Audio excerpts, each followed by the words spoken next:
time has come. The today of todays. Look, it's the we have today it. of todays because Happened. we finally have the Switch 2. Yes. In hand. We are in the new era, firmly implanted in the new era. We have spent the last 24 hours getting to know our new Switch 2s. Intimately. Oh yeah. So we're going to tell you all about it. How do we feel? What are our What have we been impressions? doing? What games have we played? Oh my gosh. What have we been doing? Yes. What are other people saying out there? Yeah, people are doing stuff. Yes. Everyone's getting intimate with their Nintendo Switch 2s, and we want to know what they're doing. Yeah. We're creepy and weird, and we want to know. It's been an incredible last day. I don't know, day and a half. So much has happened. I know it's been a blur. We're on very little sleep, we should say. We did the midnight pickup, which was supposed to just be a 9 o'clock pickup for us. Yeah. It ended up running a little bit later than that. We'll talk about that in a bit. We had to suffer a little bit for our Switch 2. Oh man, we did, didn't we? That's how it goes. But a little dramatic. I did not get a full night's sleep because I wanted to wake up bright and early and play this stuff. Right. For this here podcast, and I feel like I have. Right, exactly. I have not 100%ed Mario Kart World. I apologize. You didn't get out every P block? I've got something to say. I got something to say about it. What gamer are you? Yeah. Didn't get every P block? Didn't unlock every course? How could you? How dare you? Fake. Fraudulent. Exposed in 4K. Okay. As of today, it is in 4K. I will be exposed in 4K. You're so exposed right now. No longer in 576p like a subpar Pokemon. Like a loser. No more of that. No. Yes. Oh my gosh, but it has been just a wild ride. It's really fun, really exciting and fun, and yeah, it is just like the buzz of a new system coming out is truly. Like in the old veins. I'm as happy as can be. I had a wonderful morning, sleep deprived as I was. Yeah. Checking it out, playing these games, fiddling around with a magnet. I love that magnet. That magnet is no joke. Listening to the very calming tones of the system music. Well, once you finish that, you never hear it again. So enjoy it while you can. Yeah. But no, this is an experience you get once every couple years. Not a couple. Once every 8 years. How many? That's a couple. How many of these do you get in a lifetime? Not that many. That's right. Divide. How many do you have left? Have you thought about that? Not very many. Not very many. It could be any day now. Could based just on what I drop know dead. about you and the way you live, not very many. Just drop dead at any moment. Be like, bam, hit by a bus. There you go. That was your last chance to sniff a Switch. You got to savor this. This is a special moment. That's right. We do have a few videos out on the channel right now. Obviously, we do have our vlog of us picking up the system. You can see in real time the drama, the chaos, the havoc that was wrought. Oh my goodness. And in that same video, we do our first unboxing. We did have to come into the studio last night in the wee hours. It was like, we had to talk to our landlord. We shut off the alarm. We were so worried about the alarm because we've never been here that late. Obviously, we have no reason to be here that late. Yeah. And it was like, oh, there's an alarm. Like, what can we do? Are you sure this thing's not going to just go off? I don't want the cops showing up here. Are we going to get swatted? As we're doing an unboxing. That would be bad, but it went so embarrassing. It went fine. We got in, we got out. Yeah. I was just like waiting for you to say, "Oh, the video's uploaded." As I was like in the dark, like googly-eyed, putting on a screen protector. Yeah, you were like doing your system transfers and stuff. I was doing all that stuff. You had all the hot tips from me because I was doing mine this morning. And yes, we got that video out very, very, very early in the morning. Probably the first and only video we'll put out at like 1 a.m. 1 o'clock in the morning. Yeah, exactly. So that video is out. I think that video is a great like companion piece, I guess, to this episode. Totally. Because you'll get to see like exactly what happened in the hours leading up to us finally getting the Switch 2, which was quite honestly like very exciting. And there was drama that I did not expect. So hey, you can't make this stuff up. You never know. You really can't make this stuff up. You never know. We're also, so we did already a accessories buying guide, and this is non-official Nintendo accessories. Well, nobody needs any more information about that. We all know about that. Y'all know about that. They're great. They're very high quality. They're expensive. These are inexpensive. They're premium. These are some other options that are equally still good. Yeah. And save a few bucks though. And you can save some money, exactly. And then we're thinking about, we probably are, doing a part 2 to that. Well, we have more stuff coming. Yes. And there's some stuff that we showed in video form that we didn't have in our hands. Like physically. That we now know is on the way. Yeah. And again, I think people, maybe you thought ahead, like, oh, I should get this stuff now. Maybe that's like something that's scrambling through your mind, like this weekend of like, oh, wait, I need a case for when I'm taking, or I need this other thing. Oh, like I forgot, whatever. A grip or whatever. So I think a part 2 makes sense. So we'll probably try and do that next week. And now that we have the systems as well, we can try it out. Like we were just, right before we started recording, we were trying out some of the cases that we had gotten and putting the Switch 2 in there and just like kind of jangling it around a little bit, testing it out. See how it fits. And that's always like fun to do once you finally have, the thing. Yes. So we're going to do a part 2. That part 1 you guys seem to really like, so hopefully that was helpful. We'll do that same thing and we'll put the links, for you to click through and get them and all the info and stuff. So that's going to be fun. Yes. And then we are planning some other videos for the rest of this week. Like tomorrow. You're going away next week. I am going away next week. My first trip with my Switch 2, which should be fun. Yeah. Getting on that airplane right away. Great. Yeah, I'm off to Canada, so that'll be fun. Over the border with Switch 2. Don't get it confiscated. Ma'am, what's this? Oh no. No. I hope not. Immediately taken away from me. That's horrible. But yeah, we're gonna try to do a couple more videos before I leave on my trip. What are we going to do if you're not here? What's going to happen? What are we going to do? Solo? Huh? You've been saying, oh, I'm worried about you when you go on vacation. It's like, well, you're leaving next week. What's going to happen then? What about me? You don't think about me. Why are you saying What are we going to do? Calm down. It's ruined. It's over. This is it. This is the end. Oh, boy. How soon we burned out. The star. The rising and falling stars. We're a little tired right now. That's all boy. Yes. Anyways, we'll figure something out. Maybe, yes, remote episodes, whatever. It'll be fun. It'll be great. Okay, let's get into our great recap of everything we've been doing with the Switch 2. But first, we got to shout out our sponsor. This episode is sponsored by Raycon. Thank you. You know them, we love them. It is now summertime, and it was amazing.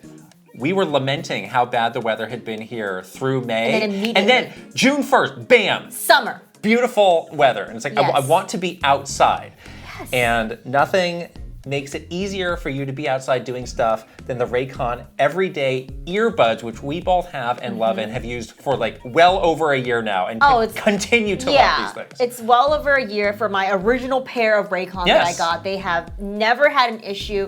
We were actually sharing a pair of Raycon on the airplane the other day, trying to watch a movie together. It's unsanitary. It's a little unsanitary. I think you have an earwax problem or something. My ears are clean. Something I didn't like the look of. If you don't want to share your earbuds, the Raycon I don't recommend that. everyday earbuds are very affordable. Get your own pair. Don't share with your dirty friend.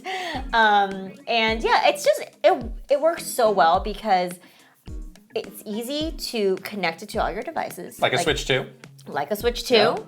And like you could switch different devices very easily, do all that very stuff. simply. Yes. It's very easy to charge and it holds a charge 32 hours for a really of long charge. time. Or if you need it fast, charge for 10 minutes to get you 90 minutes of battery life. Pretty good. That's a good deal to me. Yeah, that's I like pretty that. good. And I use them every single day when I go on a walk. Yes. So get them in all sorts of great colors. Yes. Show people your personal style. Love it. And there's a 30-day happiness guarantee return policy as well. No questions asked. Wow. Unlike good stuff. you. You're always asking me questions. I have so that's many That's what I like about Raycon. So go to buyraycon.com/Kit and Krysta to get 15% off Raycon's best-selling everyday earbuds. Right now, Raycon is offering 15% off their best-selling everyday earbuds only at buyraycon.com/Kit and Krysta. That's buyraycon.com/Kit and Krysta. And put the link and the QR code right here and also in the description below. Okay, let's do it. Let's talk about the Switch 2. Indeedy. So let's, again, this is all shown in great detail in our vlog, but let's talk about our pickup experience because we had what we did last night and then you this morning were at a Best Buy. I was. Doing a pickup of another system and you have several more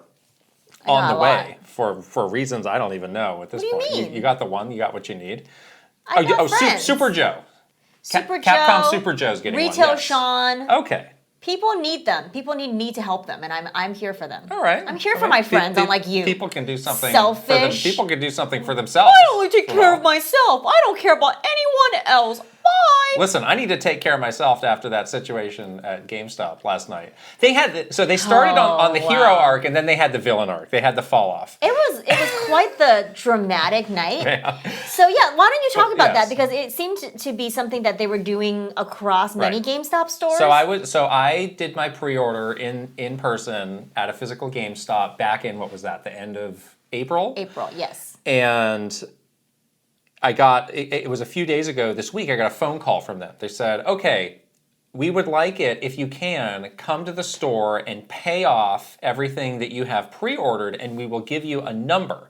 And that will be your order, the order of people picking up their system. So if you go earlier and you get a better number, you can pick it up earlier, go back home and have your system. I thought, okay, I'll try and do that. And I did have a bit of time in my schedule to do that. That was yesterday. Yes, earlier. I've lost. What day is today? What day was yesterday? Wednesday. Yesterday is Wednesday. Today is Thursday. Thank you. Yes. Yesterday, so they said, we're going to start doing this at about 3, but why don't you come at maybe 4 would be a good time, because we're going to be pre-selling new stock that we have then. Right. And we're going to be taking care of those people probably from 3 to 4. Right. So I get there right at 4, and bam, there's a gigantic line out the GameStop. But these are for the people that didn't have a April pre-order. Well, nobody knew. Nobody knew, because everything was in one line. So I was like, that's the first problem. So I'm not here to pre-order. I'm just here to pay off what I already had. What line do I go in? There's just one line.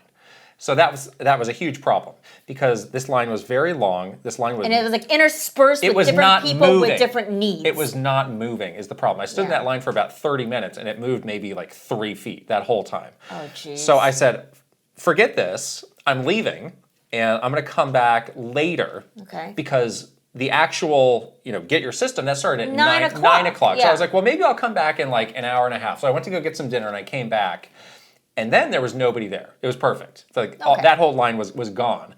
And I went in, and I got my number, and they had everything organized. There were 3 different types of stickers that they would put on your receipt. And the sticker that I had was for the non-bundle, because I got the non-bundle because I wanted physical Mario Kart. Right. And I was non-bundle sticker, white sticker number 3. And I said, oh, number 3. Wow. So they had... That's great. The white sticker non-bundle people. They red had sticker. Red sticker bundle people that pre-ordered also back in April. Yes. And then they had yellow paper people, which were the people with a blue sticker or something. With a blue sticker. Yes. Which are the people that came yesterday. Day of pre-order slash right. Those people who were clogging up that line that I was in at 4 o'clock. Yes. Right. But they didn't wait in the original pre-order line back in April. These are like brand new people. Day of pre-orders. Right.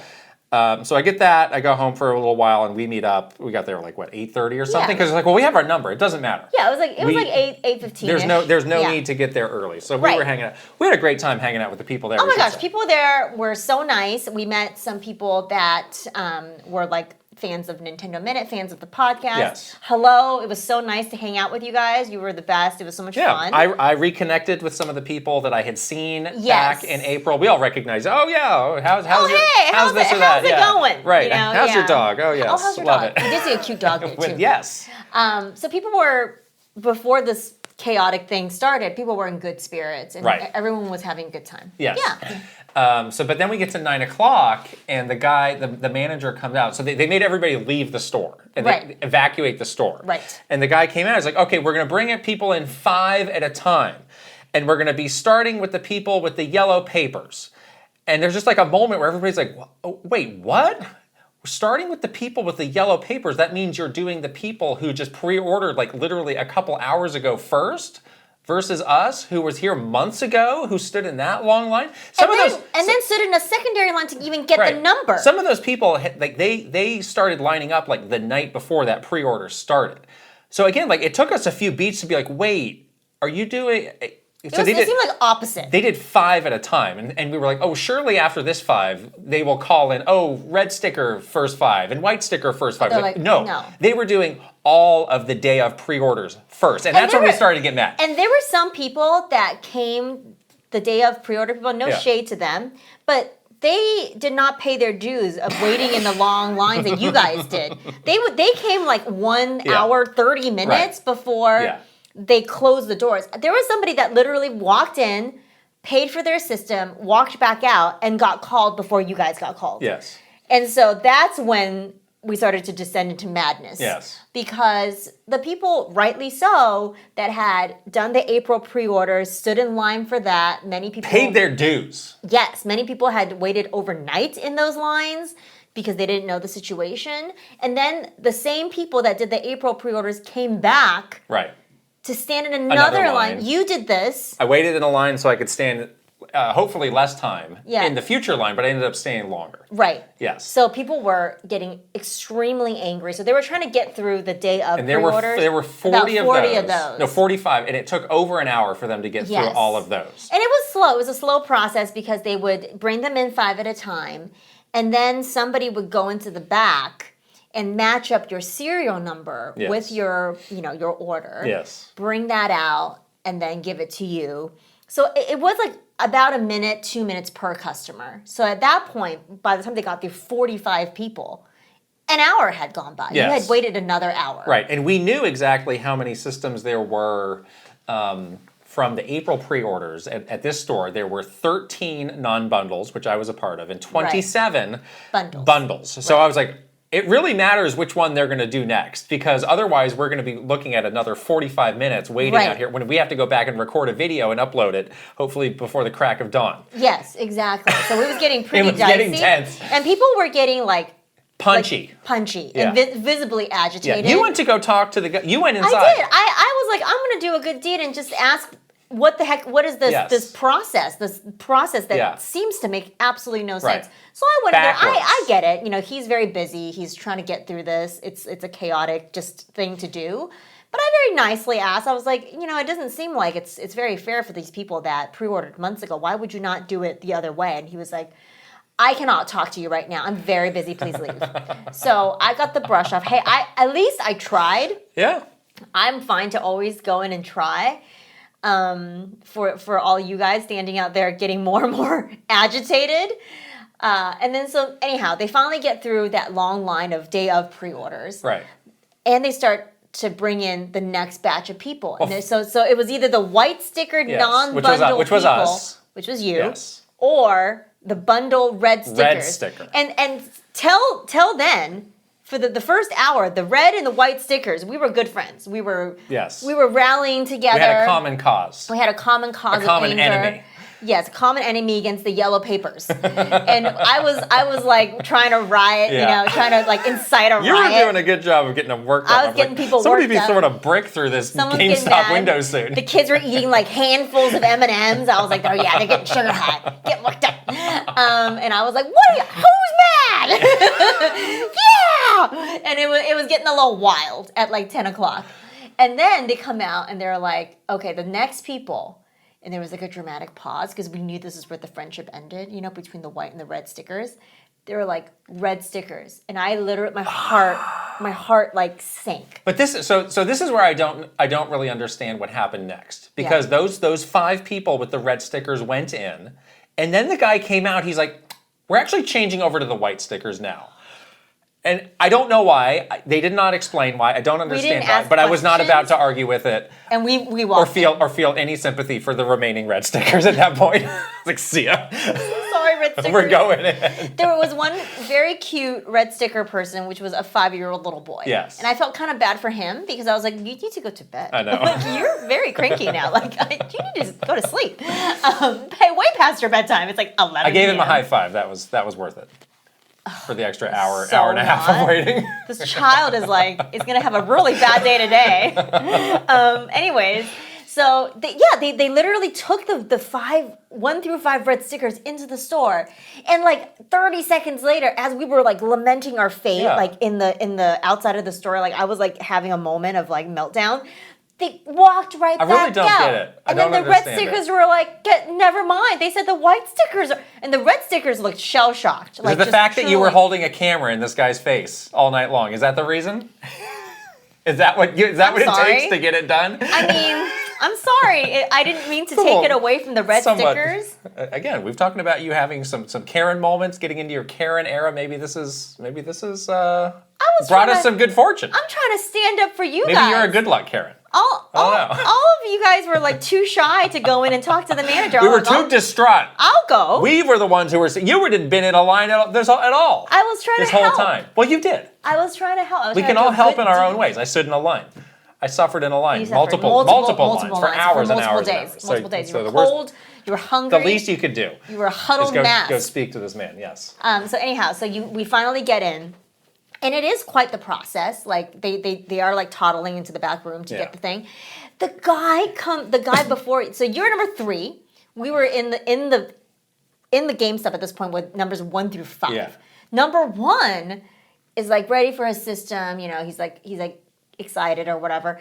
The person that is bringing his stuff comes out. Immediately drops his system on the floor, like crash. That's in the vlog, by the way. You can watch that. It's like, oh, it's like slow-mo.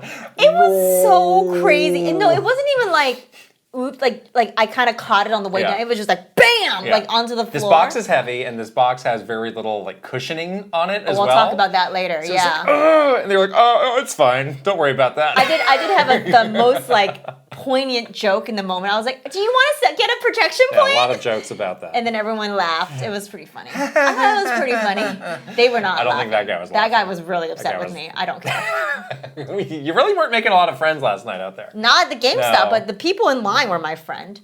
Until they weren't. Until you abandoned them. Bye. Someone called me a bad influence. I was like, yeah. You are. I am a bad influence. Listen to what I have to deal with all the time.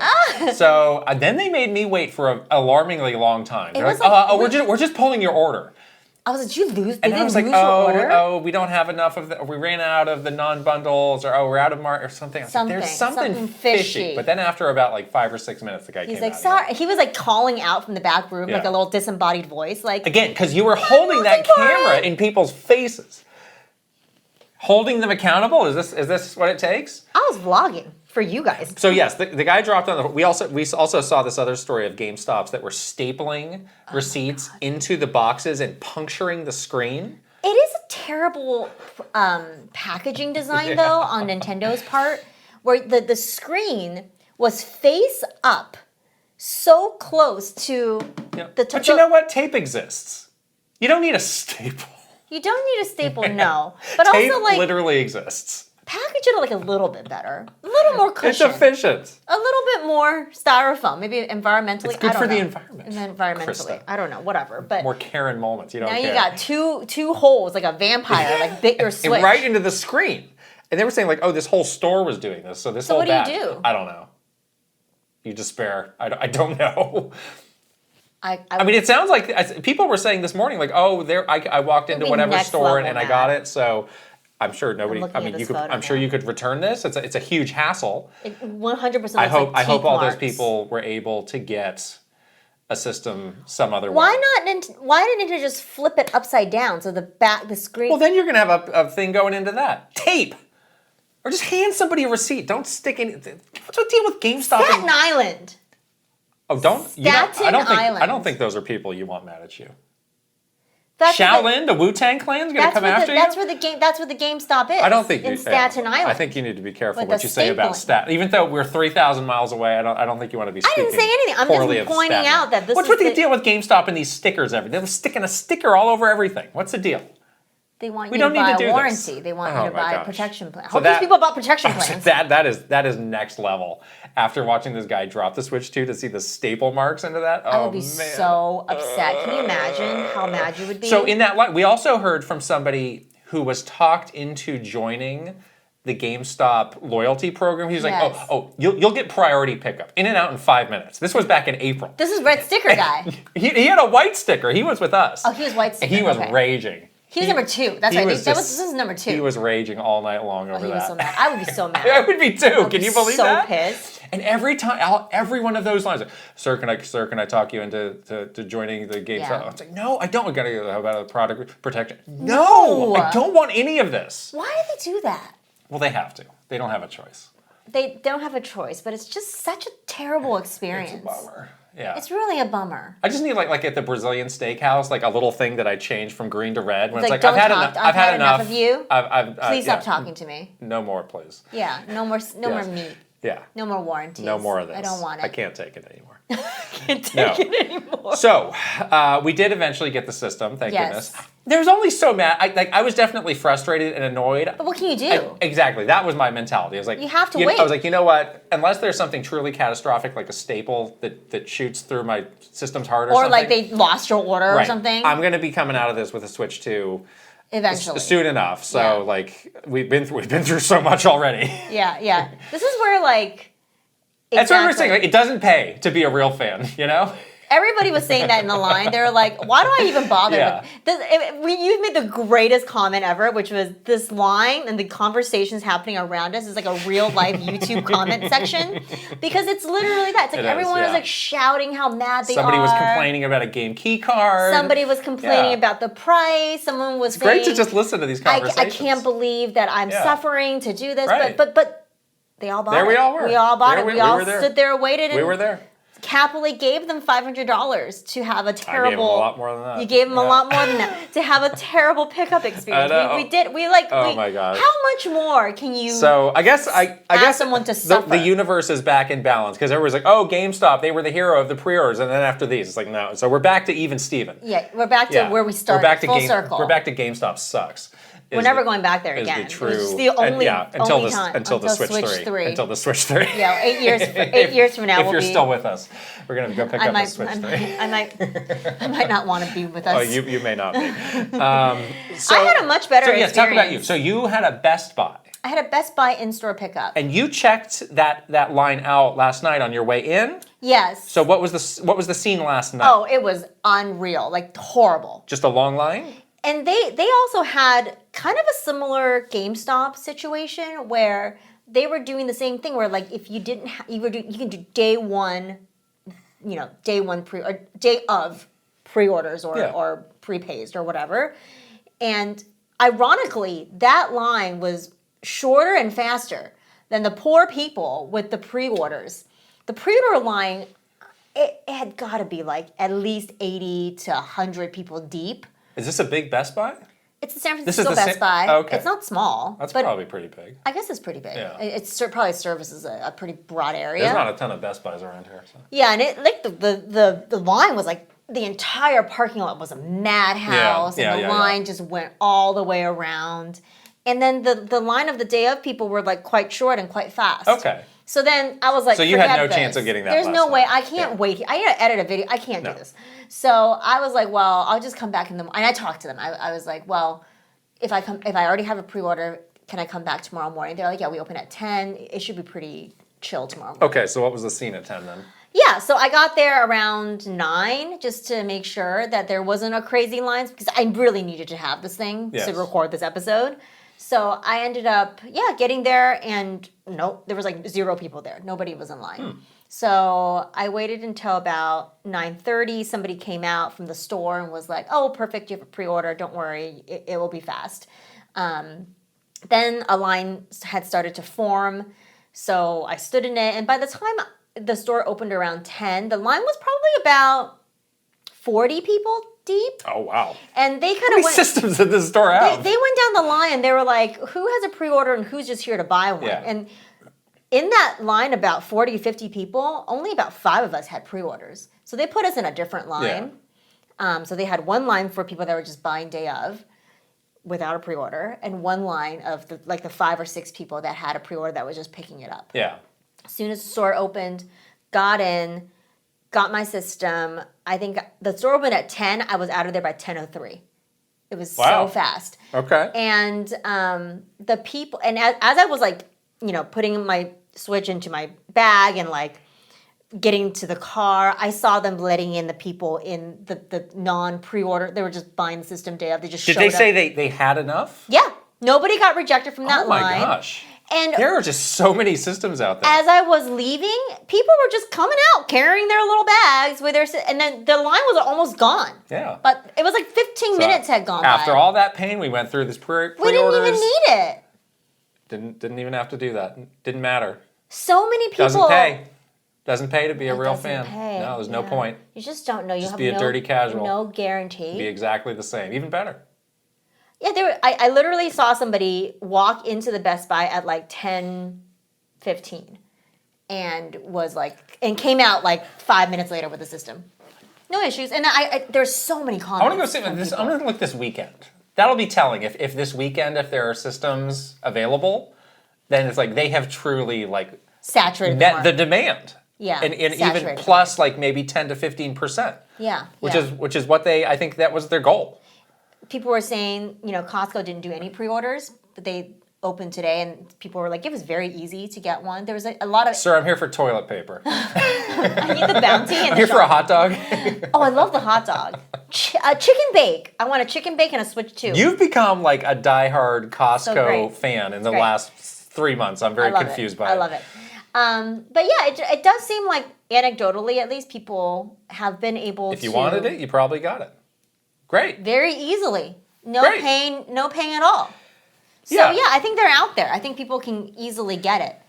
I would be curious to see over this next, this full weekend, what happens at the end of the weekend. I'm being honest, I think that's great. I mean, I'm glad that we went the extra mile because we truly did need this. I'm perfectly happy to have expended that time and effort. Well, it was fun because to guarantee that we would get the thing when we needed it. And it was dramatic and fun, and it was like a wild. That's what those people are like, boy, this is great for content, isn't it? Because I'm just like, seething. Like, not really, but it's definitely is fun. It definitely makes it like a fun. Going to a midnight launch is a fun experience. Yeah. So we have gone through kind of the initial setup and stuff. Yeah. System transfer, the day one. I don't know how long that day one patch took me. Like less than 2 minutes. It was like 30 seconds to download that thing. That day one patch was so insignificant. That was totally an excuse by Nintendo. You didn't have any network. I haven't heard about any network issues. I heard from like a few people about the inability to download Mario Kart last night. What do you mean inability? They had the bundle, and they said that they went into the eShop and that it kept erroring out saying that it's not available yet. I didn't have that. Not available. I didn't have that experience. How long did it take you to download Mario Kart? About 40 minutes. How big is that file? I don't know. You don't know. Okay. I wouldn't know either. I'm like, I got a cartridge. Yeah, it definitely took a good while. And not a game key card, let me tell you that much. That's right. Let me Full game on cart? you that much. It definitely took a while. The system I got to get over, I have some trauma about a system transfer, and I know specifically exactly. The 3DS. Yes, it was the 3DS to the new 3DS the little Pikmins. XL, because we got those systems, and like the next day I had a flight to Japan, so it was like, I have to do this. And it gives you like a little estimate of like, oh, this is going to take 13 hours. Like, oh my God. They're just not going to make those little Pikmin were like carrying as hard as they could. And I remember like I woke up the next morning, it was literally down to the minute. Like I have to leave for the airport. And it was like, unplug it, close the thing, get in the car. And ever since then, I have been so just petrified. Yeah. But the last couple ones have been completely fun. Totally so I think I officially need to get over this. It's been a long time since those days. But that was so like... Time has passed. So worrying to me. It's pretty bad. Because then, like, if that didn't work, it's like, you can't stop this. What I could take this flight with no system? Like, think about, miss the flight? What are my options? Raw dog this flight. No games at all. You can play solitaire. No, that's not raw dogging. You just stare ahead. No map. Nothing? Nothing. No map? You can go to the bathroom. That's all you can do. Oh, man. That's rough. Who's doing this? Bunch of morons. These people have they can zone out, They're like meditating. Yes. Good for them. So, yeah, no, the whole sort of setup part of it was very smooth for me. Yeah. The thing that the one part of that I was surprised with was it transfers, whatever information, but then it's like take out your SD card and put it in the Switch 2 take it back out. to extract all of the screenshots and stuff. Right. I really should have gone through. I think I have a lot of those. I have like 2,000 or something. I think I have way too many of those. Delete some of I should probably go through and delete. Yeah. I didn't expect to have to do that. I mean, it was fine, but I was like, oh, you can do that. Yes. And then it's like, take it out, remove it. And then it's like, don't get this thing out of here. Get the fancy. Get this nasty thing out of here. Yeah, get the fancy SD card. Right. So I currently don't have an SD card. I don't either. Because again, I had the one on pre-order from GameStop, and as I was looking, I was like, I'm going to return I don't like this. No, it's got a big GameStop logo on it. It's horrible. Now we can't support them. It's $100. It's expensive. I don't think it's for $100. 500 whatever gig. I was like, You don't really need it. I think I can live without this for a little while. Yeah. I am currently like right at the cap. You are? Of storage. But again, like I think there's some stuff that I could, delete. Go through and get rid of. Archive some stuff maybe. They don't even call it archiving. They're just delete. It's just delete. But you can re-download. But I was like, but I want to archive. What's the difference between archiving and delete? It's the same thing. It's okay. But they changed the wording of that. Oh boy. They changed it. I really have a lot of... Well, I don't know, because before there was a distinction between archiving and deleting was like, we're just going to zap it all. Like save data. What? Save data. Who cares? What if I need to play this game again? You won't. Come on. What game is it? What happened to your original Switch? Let's get into that. What did you do? What do you mean? OLED? Yes. Where are you? It's just there right now. I haven't unplugged it yet.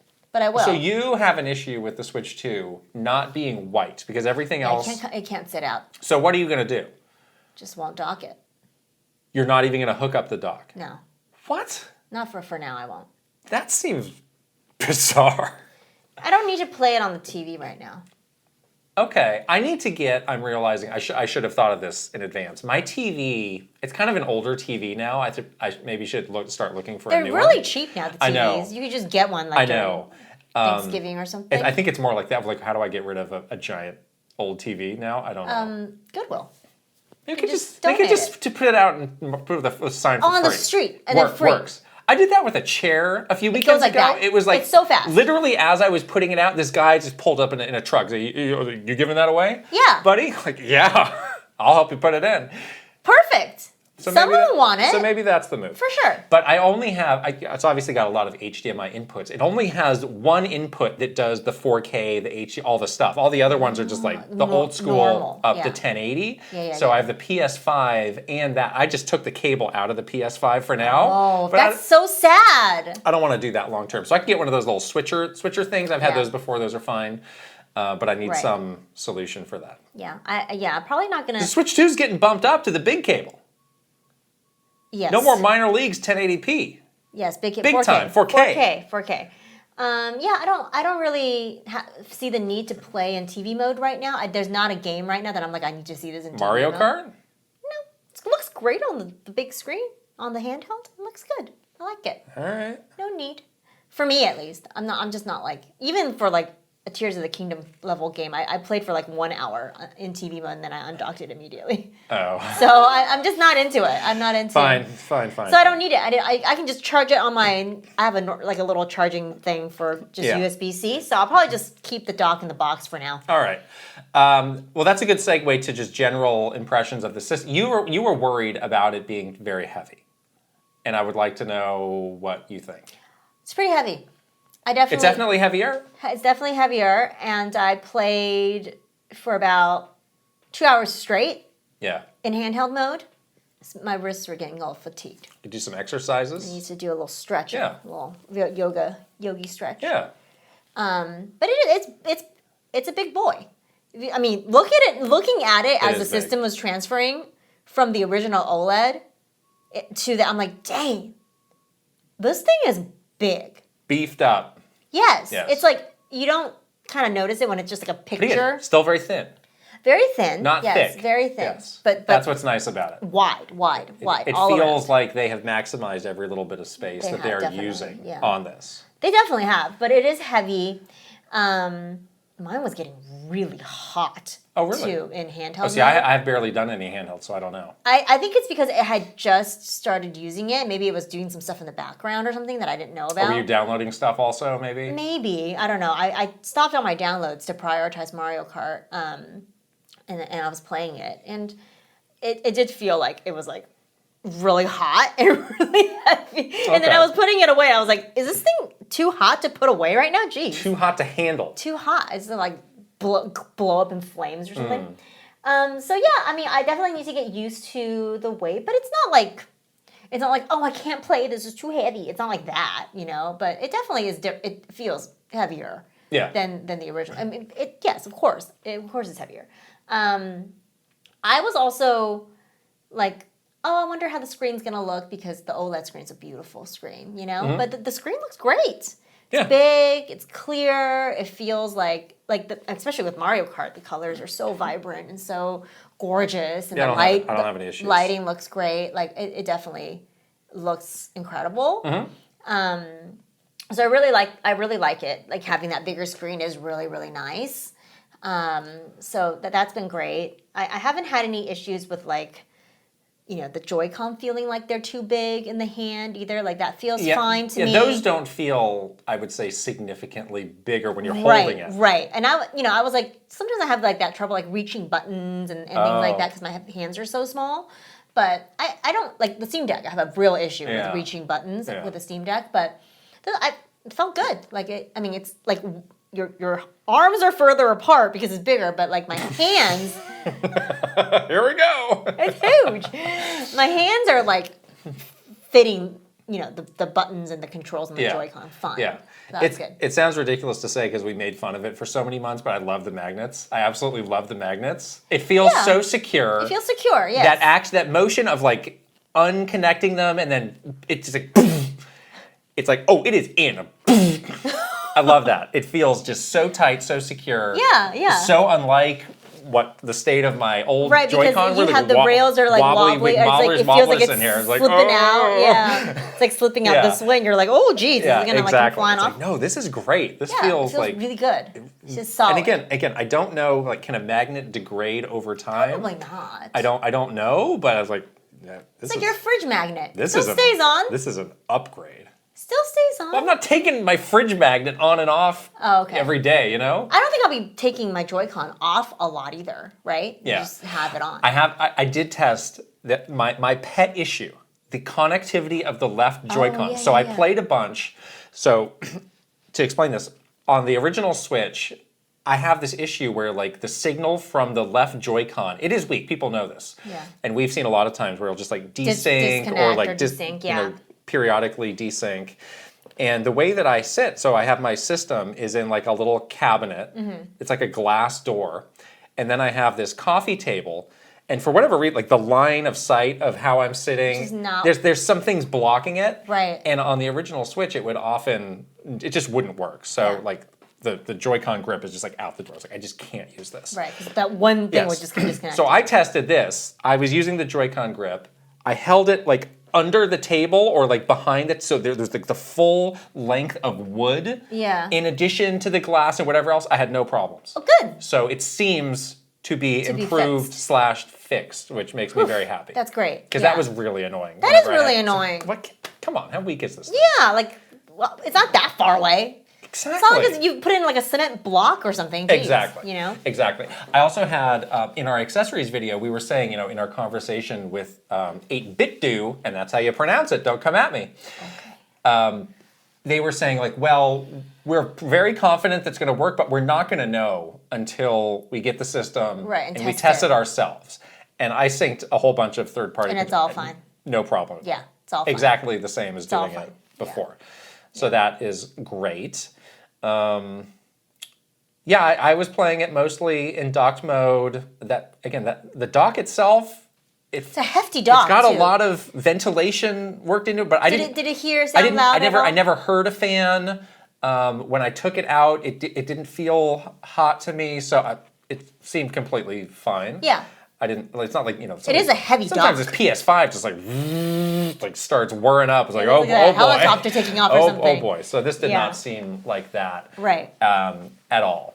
But no, it just feels very, very premium, very well made.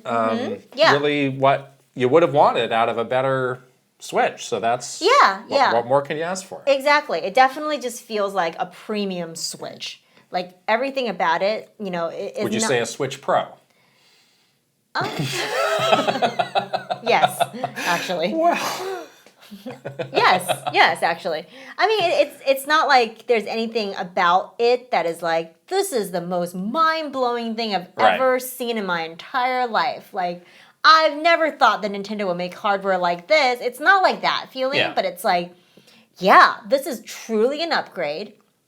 It does feel like super, high-end. Mm-hmm. Everything looks really beautiful, looks really clean. You're getting into the menus and it feels very familiar, but there is a feeling of like, yes, this is like upgraded and more powerful, and everything is just running really well, and it's very solid. It definitely has that feeling, but it's not like, oh my God, like my mind is completely blown. I can't believe that this is what the new system is. Like it's not that feeling. Right. Would you agree with that? Yes. Did you get into the eShop at all? Yeah, Did you check? What did you think of that? It's fine. It's like the eShop. Yeah, It's not like different. But it works. It's not like chugging. Yeah, the eShop did not go down for its life.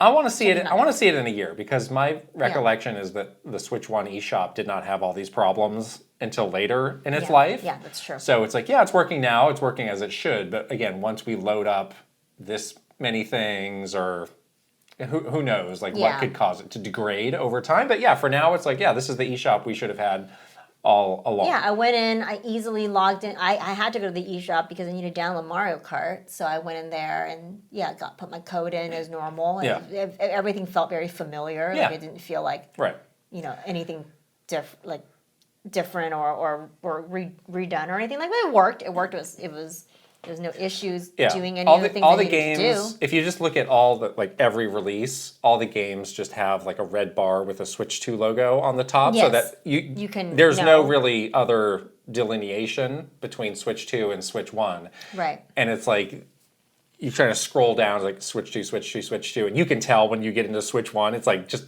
the types of games, the quality of the games. It's like walking into the bad part of town. It's like the beaded curtain. Yeah, it's like, at the video store. We got the shovelware, we got the H-word games, we got all the stuff here. Yeah, I know. Okay. I know. The quality control is not there. Right. There were some interesting things.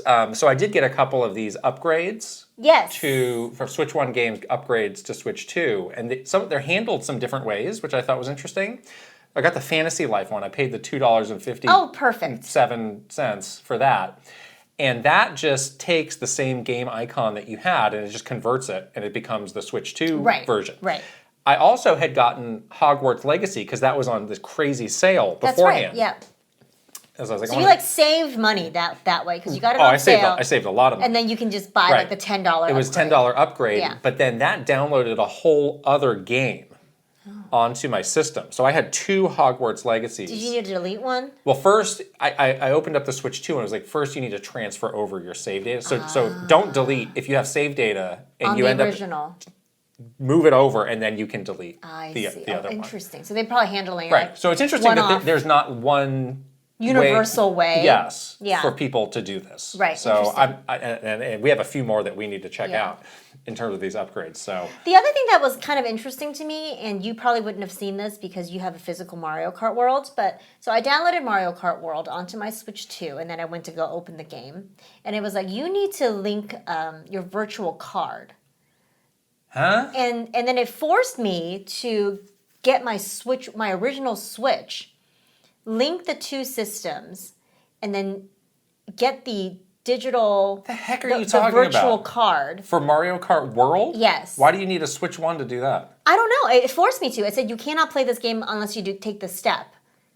And it basically forced me to take my... It was like, put your original Switch and your Switch that's what you had to do together. for the system transfer. Right. That's why I thought it was a little odd. That doesn't sound right. To play Mario Kart World? Yes, when I clicked the button to say play game after I had downloaded from the eShop, my goodness. It forced me to do something with a virtual card by linking it to my original Switch. And it wouldn't let me play the game until I did that step. I tried to cancel out of it. I was like, I don't want to link it. And it was like, no, you have to. You have to do this before you can play this game. So that was very weird. I don't know why. Our dark all-digital future. This is what looms. I don't know if anyone else had this experience. Yeah, I don't know. Maybe. I linked it because it's the only way. But then you were fine. Then it was fine. Okay. I don't know if I have to do it with every single new Switch 2 game that I download. Because that seems odd. Keep your Switch 1 around. What if you got rid of it? No, that sounds bafflingly strange. I swear to you, that's what happened. Okay. It's very strange. Yeah. But yeah, I think generally, I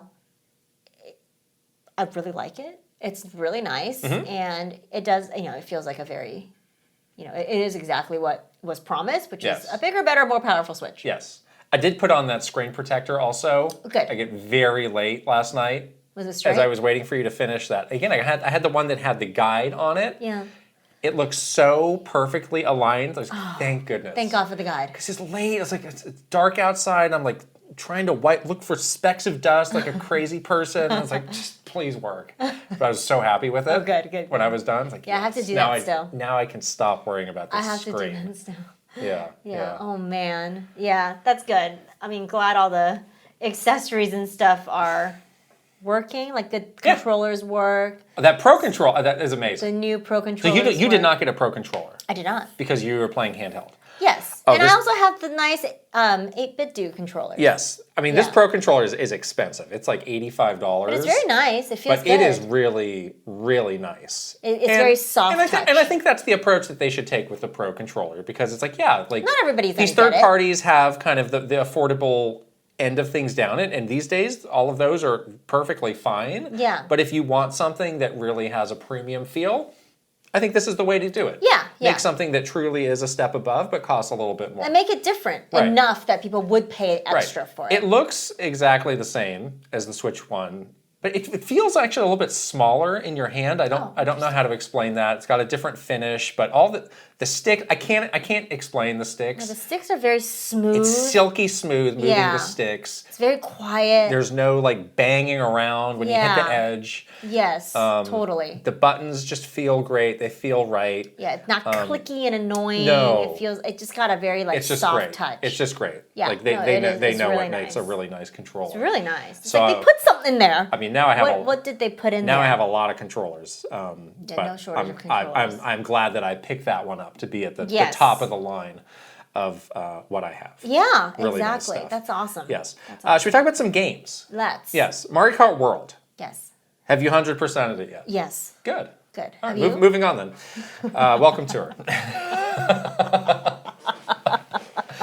So we were among. Again, we talk about people being among the first. We were among the last to play Mario Kart World because we truly were. We didn't get into any of these events. No. Yeah. We would just talk to like normal people, like, oh, you haven't played it? Ew. Such a normie. Such a low life. Oh. Such a low life. So this was literally our first time playing Mario Kart World. After, breathlessly analyzing every single detail of this game. Right. And I have an amazing time with this game. I love it. It's great. It definitely, it's really great to finally experience it for ourselves, I think, after, seeing being so locked in on all the things that they've been talking about and revealing and the things that people were excited about. And so, it's finally good to just have it in your hand to experience it for yourself. And I tried out, every single mode that was in there. I tried out the online. Did you have a hard time finding free roaming? I read it. I did too. I had to look that up. Like, do I need to unlock this?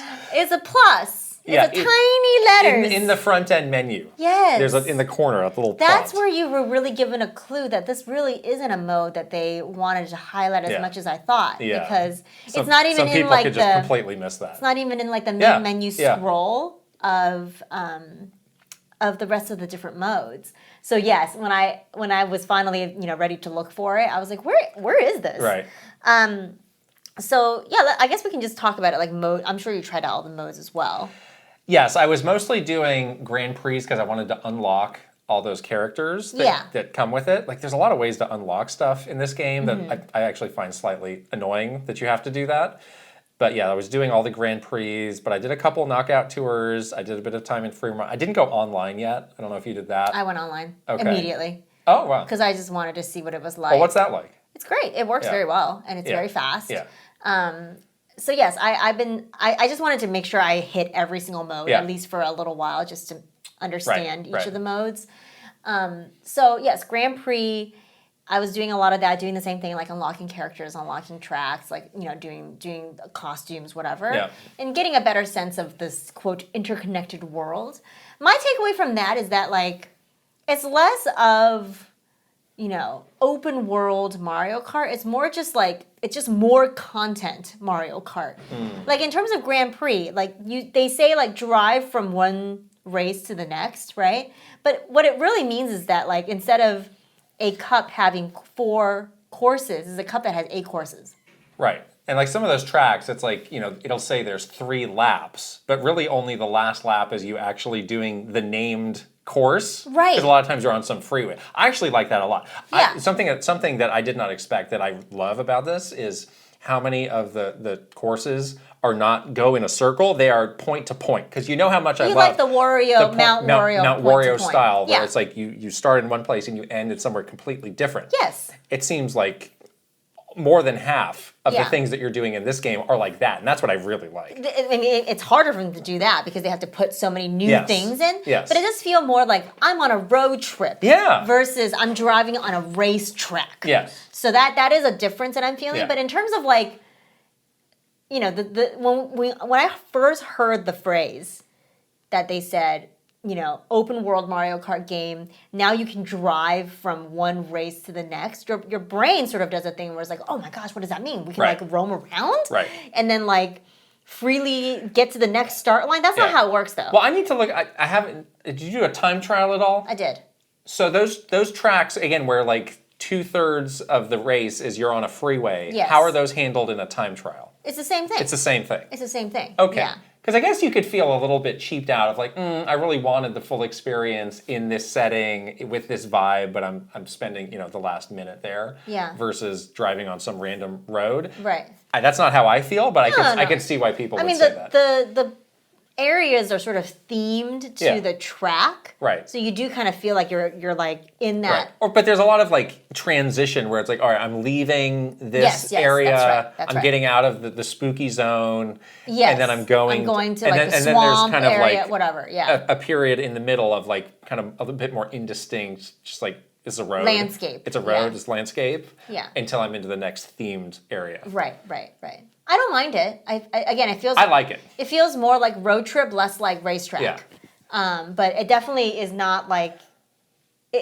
I'm so glad I finally played it because I really could not figure it out when people were telling me about it. And no matter how many people described it to me, and even when I visually saw it, like in a trailer, I was like, I just don't understand this. Yeah. But now I definitely understand it more. But it feels like more so. Everything is a track. Everything is a track versus it being you're like freely roaming around in between races. It's not what that is at all. Right. The 24 racers is a huge difference. Yes. You feel that immediately.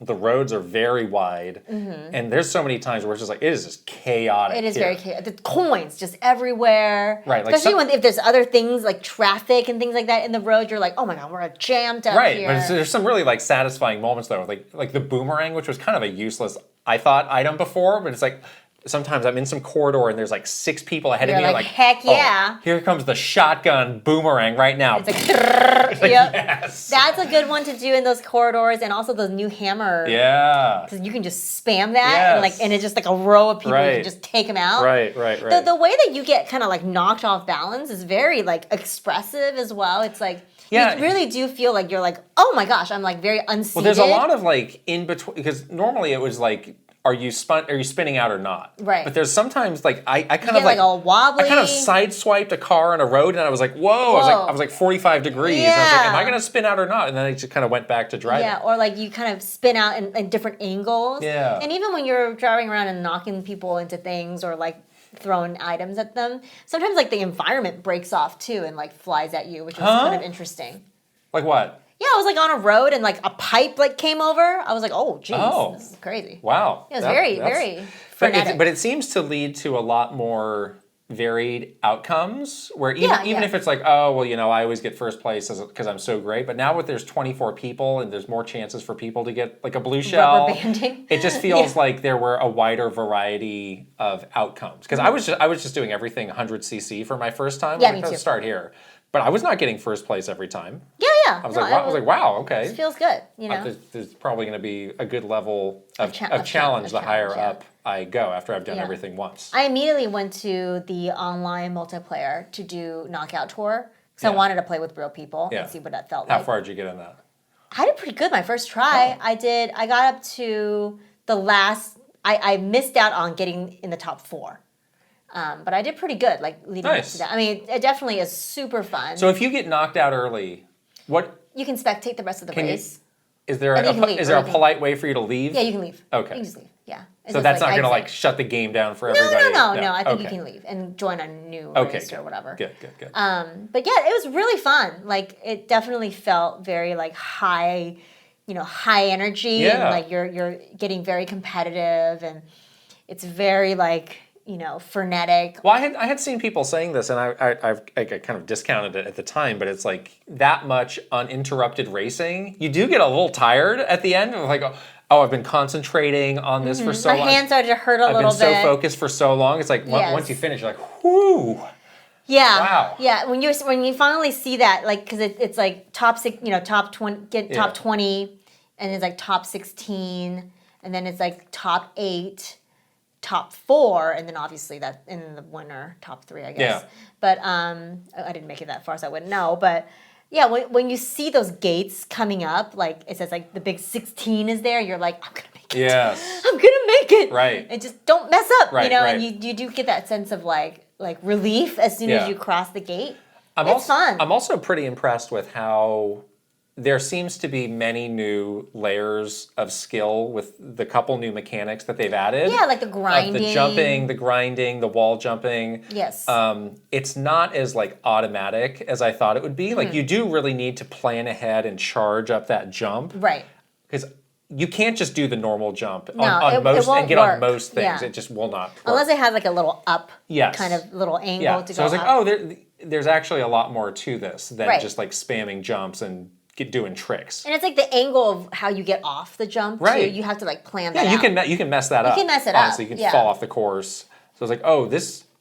You can like combo those. I did not feel like I was taking full advantage of all this stuff. Right. And we have 10 years of muscle memory of playing Mario Kart 8. It's like I need to overcome some of these habits. Things, the other things felt very natural though. Yeah. Like you know when to start, you know where to drift, you know how to use those items. That is all muscle memory. It didn't feel like the driving mechanic didn't feel super different. Yes, you do. I mean, as soon as you get to a Grand Prix race, you're like, I'm playing Mario Kart. Like this is Mario Kart. Right. You don't feel like, oh gosh, this is vastly different than what I've experienced before. But yeah, those additions of like the grinding, the wall jumping, and just the charge jump in general, like it's pretty cool. I like it. There's also tons of alternate routes and shortcuts and I was discovering all sorts of random stuff like along the way. I was less concerned about getting, first place and more concerned about exploring the traps. You need to use those skills to get to a lot of those. Exactly. As well. Exactly. Right. So you are incentivized to try to master those, which is nice. So it does feel like I actually have things that I can get better at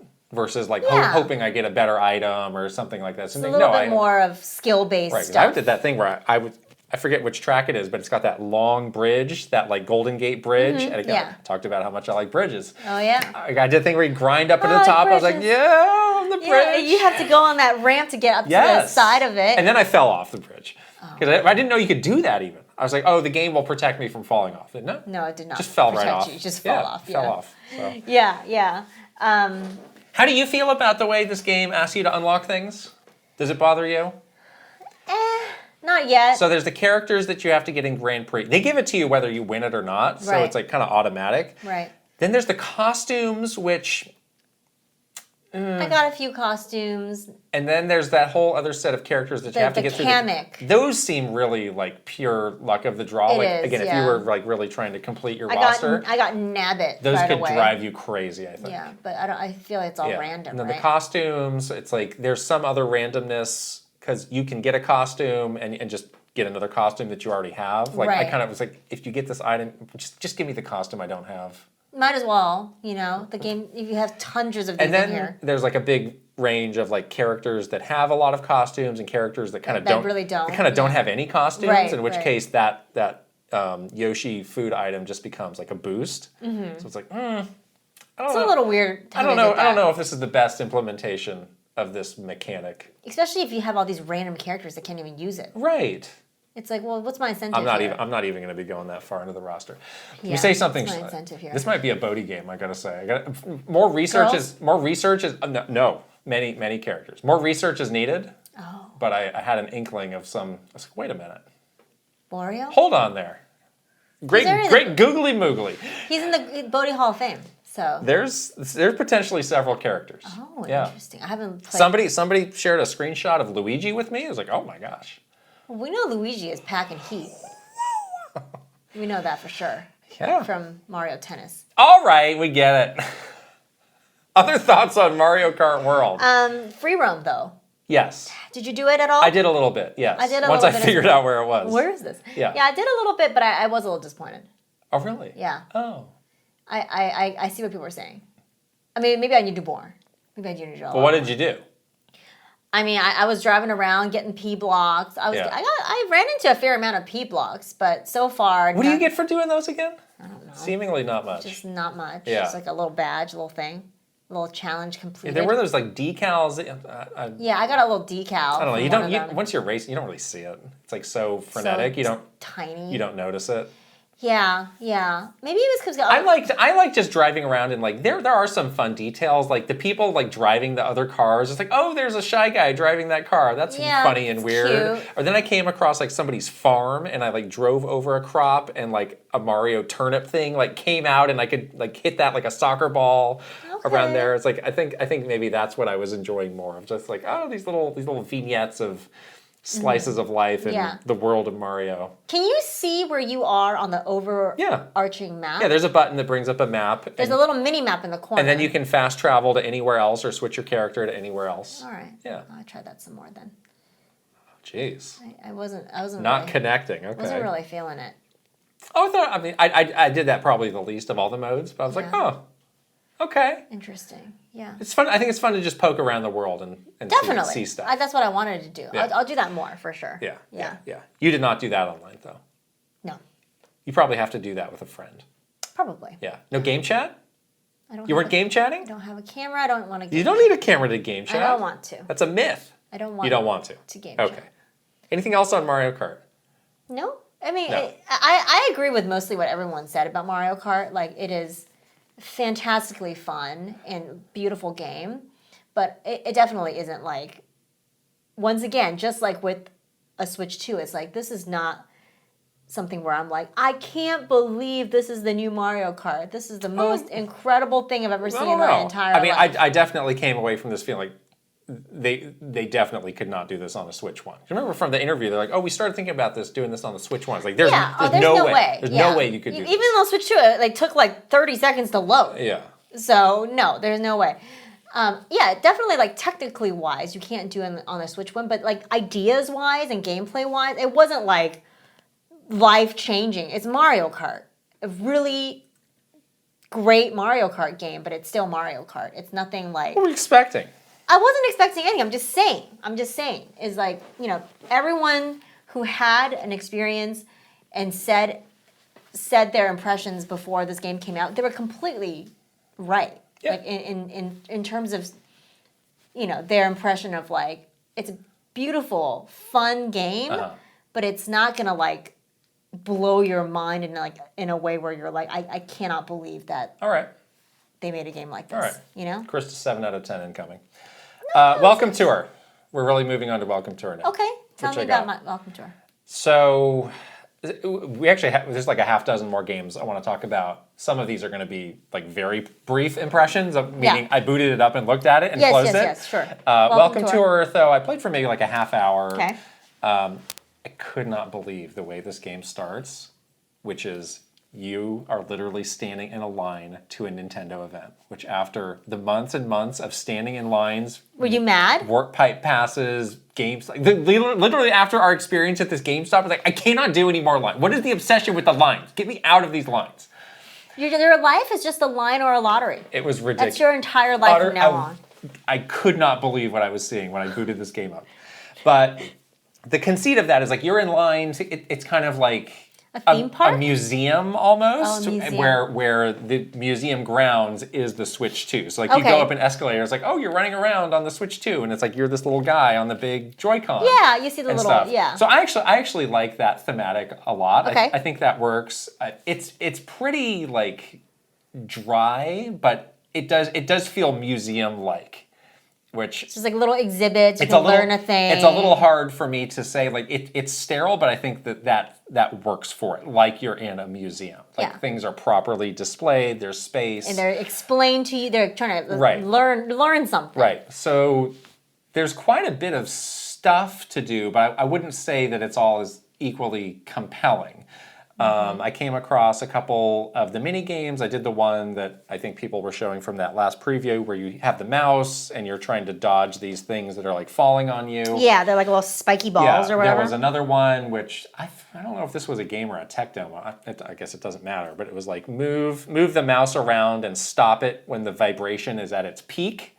Like when is it vibrating the most? It goes like, stuff like that. Feel the ice cubes. There was another one with a maraca where you had to do something, and they would put different, I think that was a tech demo. They would put different things in the maraca. Here's a lot of small beads. Here's one like giant rubber ball, and feel that. And it felt different, but like we knew that. That's nothing new. You can take these quizzes. These are not fun. And it's like, they'll give you like a bunch of information. No. Oh, thank goodness. They'll like explain. He's like, here's how HD Rumble works. And then you take a little quiz, and it's like, I don't want to do that. It's like taking a test? Yeah, I don't know why they... Oh, that sounds horrible. That's not fun. And then there's all these other little like things that will pop up depending on where you walk that will show you like, oh, this is where you attach the rail for the Joy-Con wrist strap. But you kind of have to complete all of these things before you can move on to the next area. Even the quizzes? I don't know. I tried to move on to the next area, and it's like, you're not done here yet. So I actually don't know how much of that I have to do. There's things I like about it, there's things I don't like, which is kind of what I expected it to be. But I do want to keep going through it because, again, there's something strangely intriguing to me about the presentation that I do like. Okay. It's kind of like, that Astrobot inside hardware, but more of a museum-like feel, if that makes sense. So. Okay. Yeah. Next game, we have actually been playing on the Switch 1. Yes. And we are awaiting our upgrade to the Switch 2, but we can talk about it as a Switch 2 game. Rune Factory Guardians of Azuma. This game is great. And this is our first time playing a Rune Factory game. It is. You might have heard us talking in the past, like, oh, we've always kind of wanted to get into this series, but never had the right time or place.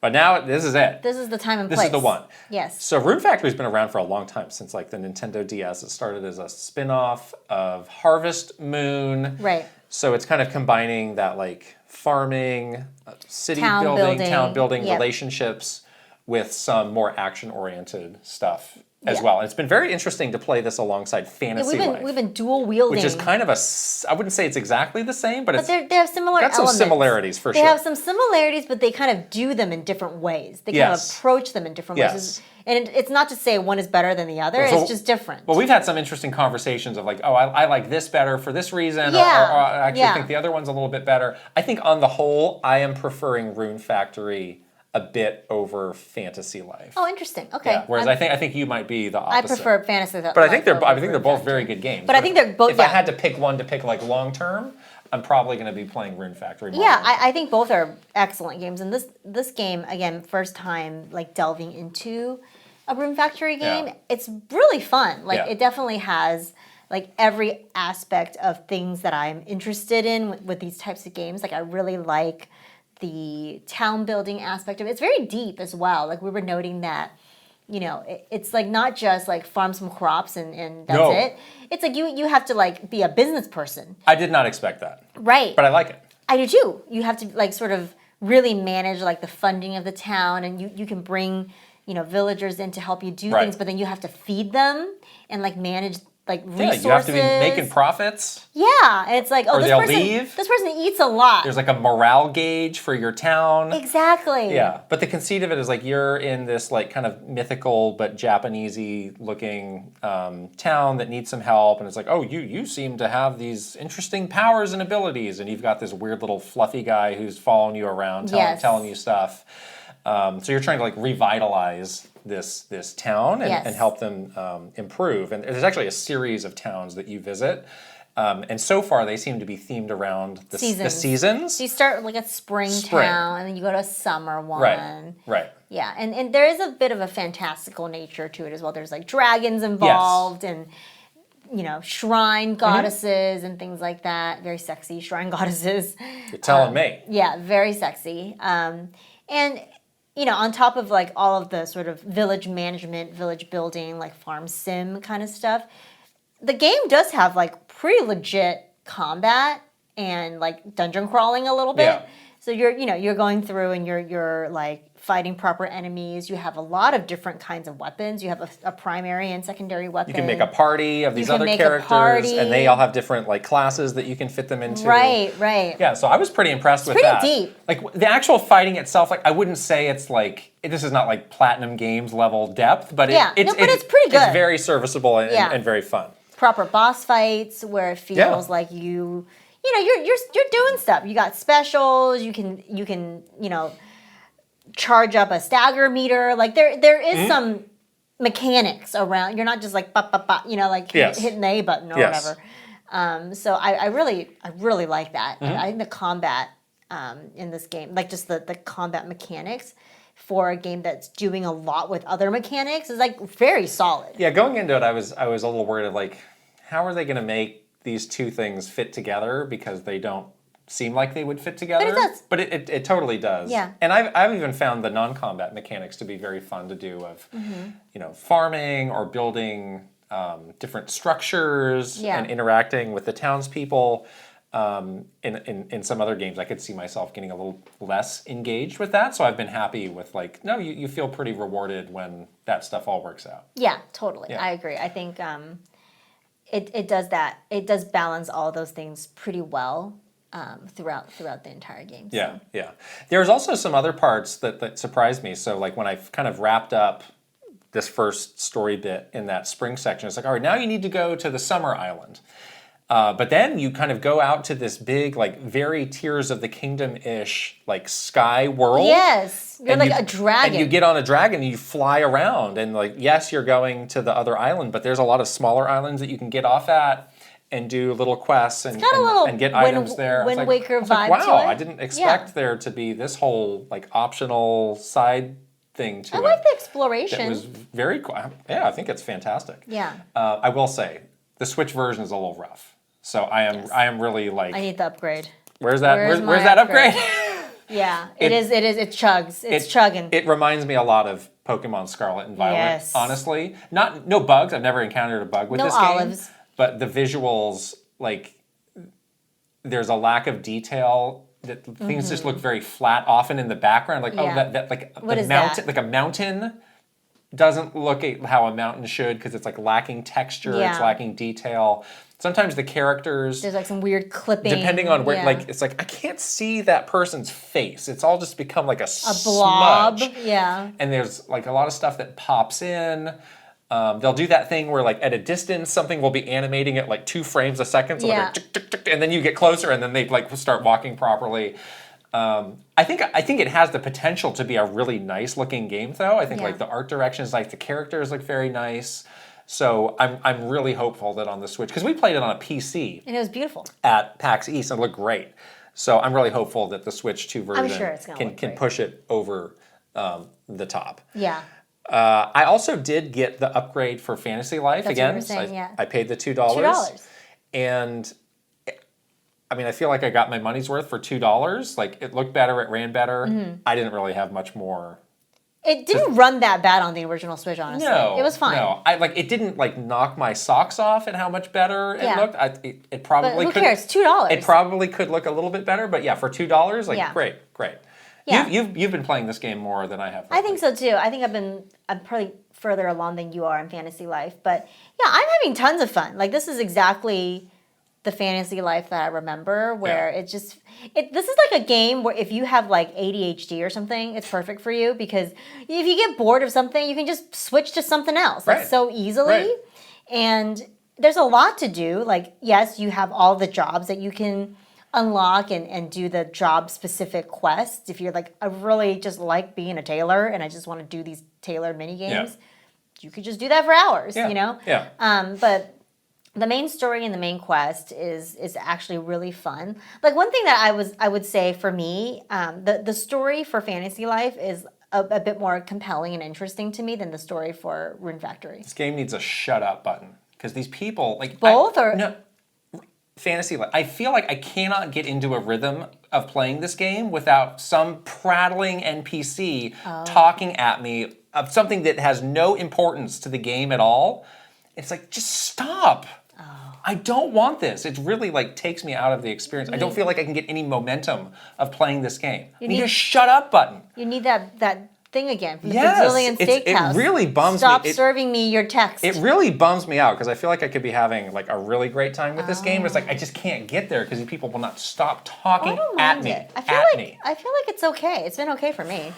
I like the story. I really like the characters. I really like the princess with the little baby dragon. Yeah, I'm not talking about the main characters. I'm talking about just random people who will just like approach you and like and it's like a 30-second. There's like a 30-second back and forth. It's like I didn't ask for this. This adds no value to this at all. This has not happened to me at all.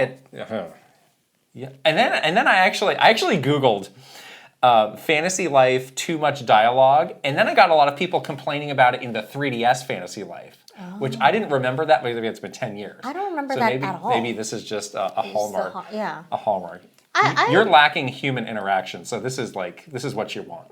I don't feel like I've ever had like an NPC randomly show up. It's like if I need to talk to you about something. It's just yes. Keep it to the key details, please.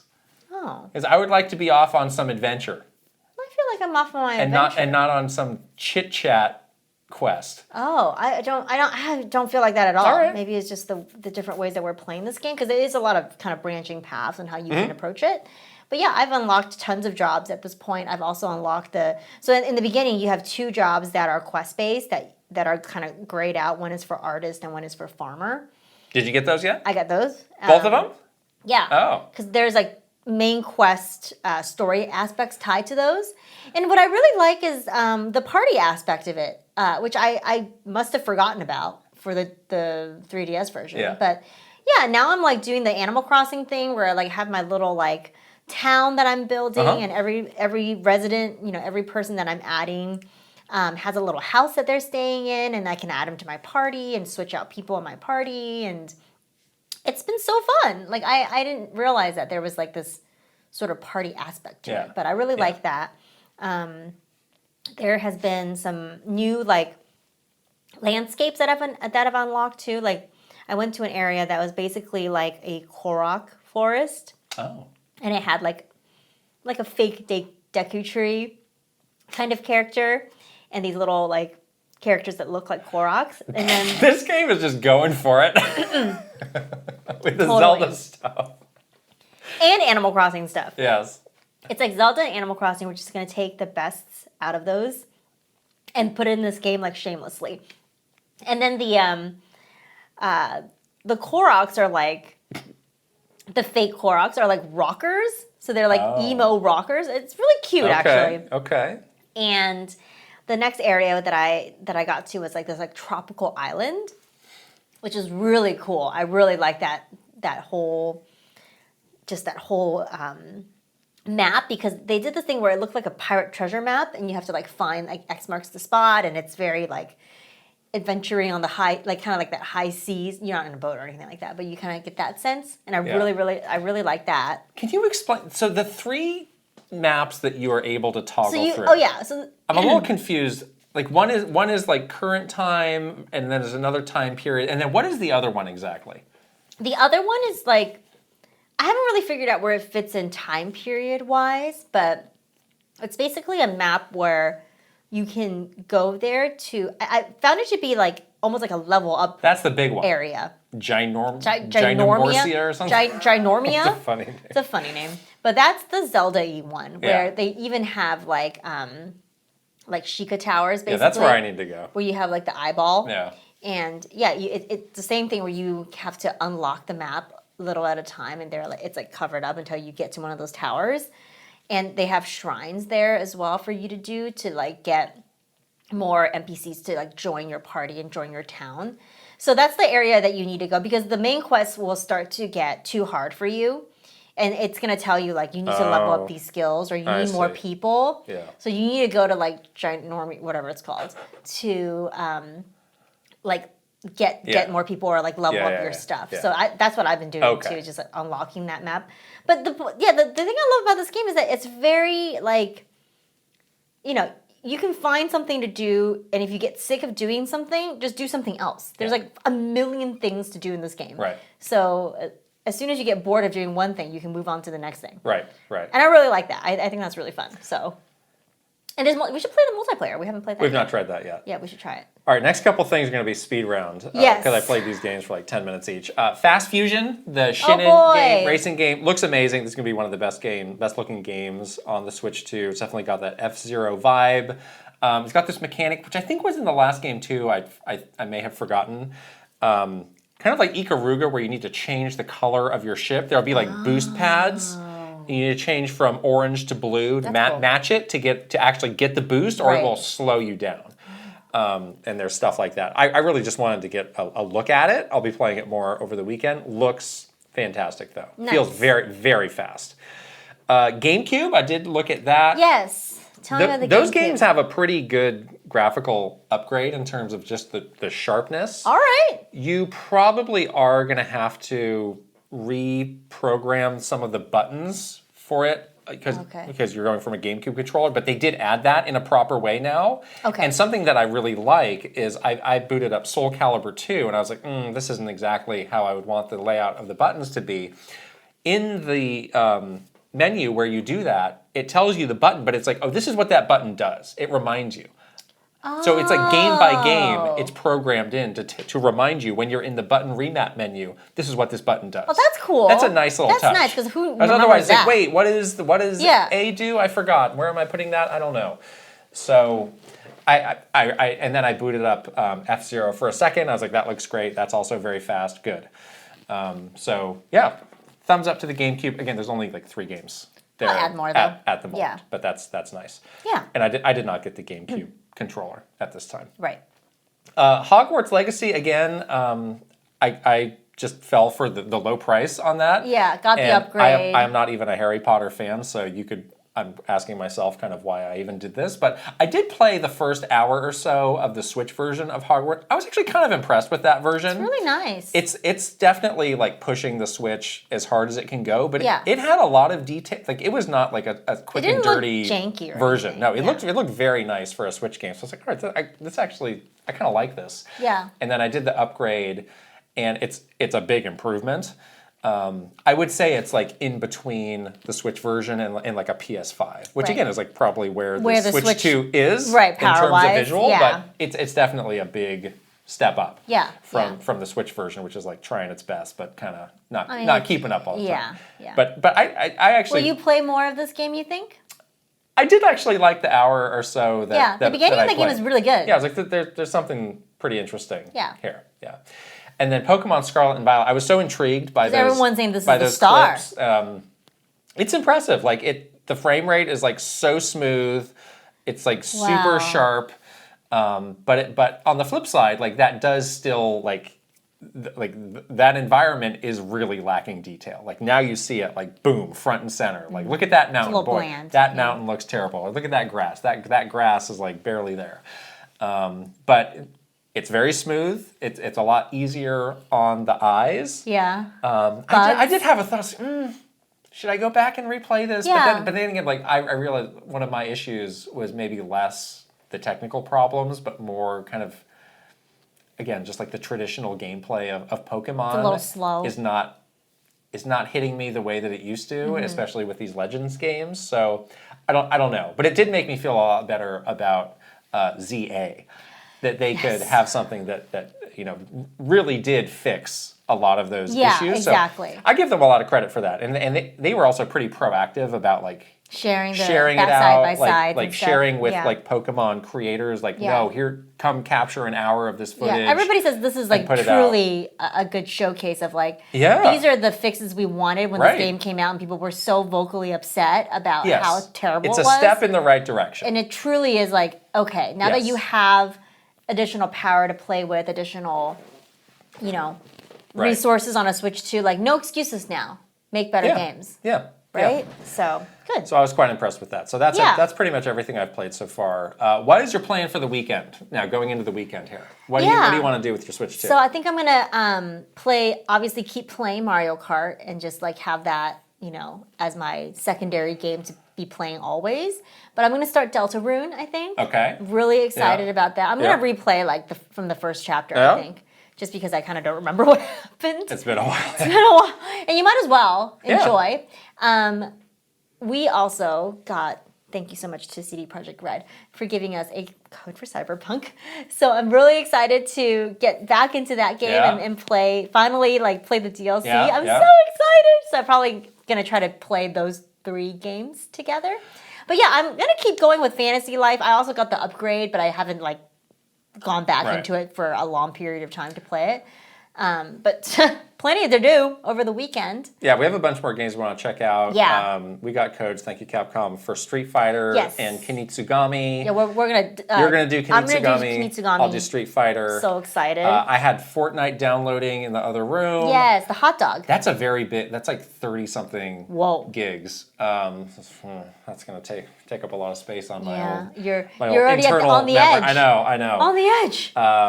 But yeah, I just want to check out, and then I haven't really been able to look at any of, and we'll talk about this in a little bit, other Switch 1 games that maybe just got a boost here and there. Yeah, I still want to check out Breath of the Wild. We haven't done that at all. I want to do that. Switch 2 editions of those.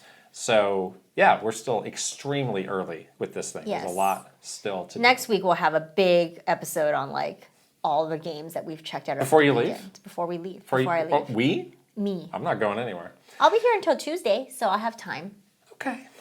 We got a lot more news about Switch 2 stuff. But first we have another sponsor. What a wonderful sponsor this is. Oh, this is great. We're sponsored by Zeldathon. Yay! Wow, which is a great charity marathon event celebrating the Zelda series. It's coming up soon. It's running June 9th through June 14th. This is something we would always hear about at Nintendo, but we were unable to kind of engage officially with it. Acknowledge it. Right. So it's nice that we can give them a shout out here, but they do gameplay, challenges, musical performances, giveaways, and of course it's all Zelda themed.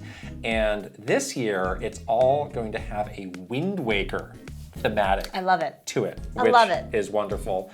And also along those lines, all the funds that they raise will go to Charity Water, which is a great charity that helps communities achieve clean water, sanitation, and hygiene, which are all very important things. And they raised some serious money. Last year, they raised over $100,000 for St. Jude's Children's Hospital, so it is for a good cause. And again, that's June 9th through June 14th. And you can check it all out at their Twitch channel, which is twitch.tv/Zeldathon. Yes, we'll put the link over here and in the description. Yes, please support them. This is just such a good cause, and it's so wonderful that we're able to shout them out today. Yes. Yeah. Let's dig into some news here. Oh my goodness. Last minute. Again, Here comes the Fortnite. When we did our third-party video, we said we know nothing about Fortnite on the Switch 2. Yeah, we assume that it's coming. Yeah, and they put out an update literally hours before the thing went live of oh yeah, here's what you can expect. Yeah. I don't know. There are a lot of games that were like this, just by the skin of their teeth. before the game launched. Oh yeah, here's what the Switch 2 version is. What? Why not message this a little earlier? Strange, were right? you aware of this game? The game that you were making? Were you caught by surprise? I don't get it. I don't get it. That's a little weird. I don't get it at all. You would think that they'd be wanting to get in on the hype, Yes, but anyway, here's what the Switch 2 version of Fortnite has. 60 frames per second, that's great. Higher resolution, 21 by 12 docked, 1600 by 900 undocked. Longer view distances. Higher quality textures, clothing physics, wow, Ooh. great. Booty physics? Other stuff, game chat, the all important. If there was ever a better game chat game than Fortnite, this is it. I'm still waiting. Yeah. And then finally, it's not available now, but coming June 7th, which is tomorrow. Today is June 5th. Friday? What? Again, I've lost track of time. Soon, Saturday. In a matter of days. Mouse controls will be added for the patch. Oh, cool. I want to try that out. So again, I have it downloading. Okay. I want to get back in. All right. To Fortnite. And I think you should too. That's Let's what I have jump to say. off the battle bus. Game chat? Again. Game chat in Fortnite? No. Oh. Okay. People have started to do their Switch 2 teardowns. Oh, gosh. And I wouldn't say there's for us who are kind of more technical novices, there's like, I wouldn't say there's anything like shocking, but some of the things that have been interesting, we talked about these on the internal side of the tablet. When you take the Joy-Con out, there's just like a strip of either blue or orange, and people have found out that those are just stickers. You just rip it right out. You just pull those off. They were saying, for these people who want to do like, open the thing up, like there's screws under that, so you actually do have to take that out to get at the screws. But again, we talked about the sticker is covering up the screws. It's covering up what you need to actually open the system up. But we've talked about like for future controllers, if they do things with colors, like are they going to give you a sticker to put in there? Do you have to take out the old sticker and put in a new sticker? I don't know. It just made me think of like, is there some future where I'm replacing this with another sticker? That seems scary. What if your sticker is like? What if you mess up? I don't know. Maybe that was a bit. It's like my screen protector. Yeah, then you're like sweating. What if there's like a piece of hair, like bead of sweat lodged under the sticker because you haven't put it in right, and then it's like not working anymore? So I don't know. Seems weird to mess with it. But I thought that was interesting. And then I was very curious for what people were going to say about Joy-Con. Oh yes. And they said that there's really nothing new in the physical components of the Joy-Con that set it apart from the Switch 1 and would be specifically in there to prevent drifting. Yeah. Nintendo said that it's a better made Joy-Con, which may be true, but some people were calling out some of the stuff that you might have seen in there that could have been helping. It's just not there. It's not there. So we shall see about drifting. Oh boy, Phantom Drift, here we come. Who's going to be the first to declare, I got drift. I got drift. Yeah. That could be you. You could just lie. I could lie. You should just do that. And say that I have drift because Think of the clout that you could get. I lost that knockout tour because of drift.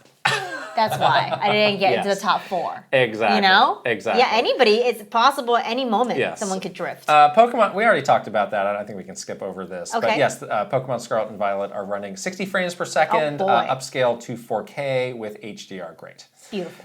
Next, so these games that we're getting the free Switch 1 games, it's a mouthful to say. Switch 1 games with a free Switch 2 upgrade. Yes. For example, Mario Odyssey. People have been looking into these, and they're looking great. Here's some examples of these shots of Mario Odyssey, where it went previously from 900p to 2160p, and you can just see, even in this like kind of bad quality screenshot, like details. The level of clarity in the image is really significant. It's beautiful. Yeah. One of these screenshots is a spoiler for Mario Odyssey, by the way, but sorry, that's also an 8-year-old game. It's really cool though. You should play that part of the game. That part of the game is awesome. You should get there. But the thing that's interesting is there's a lot of games that were not part of that chunk of games that they were advertising of like, oh, check these out. These are games that are just running better on the new hardware. Yeah. For example, as Gene Park our friend Gene Park has just been going through a bunch of these. He found Bayonetta 3 is now running at 60 frames per second. It must be something in the Switch 2 that's just like, you're running at this rate now. Zelda right? Age of Calamity, we were curious about this. Oh, yeah. Is running much better. There you go. Yeah, people were saying that it's something about the way that these games were originally programmed to have frame rates. It just unlocks it. If it was uncapped and it had the potential to go higher, then it would just get pushed higher. It just gets scaled. Which, if I recall, was something that was happening on PS5 with PS4 games as well. So that's a wonderful unintended consequence. Right. It's like, why would you not program it like that? It seems like backwards compatibility is really all that we could have hoped for. Truly. On the Switch 2. And more.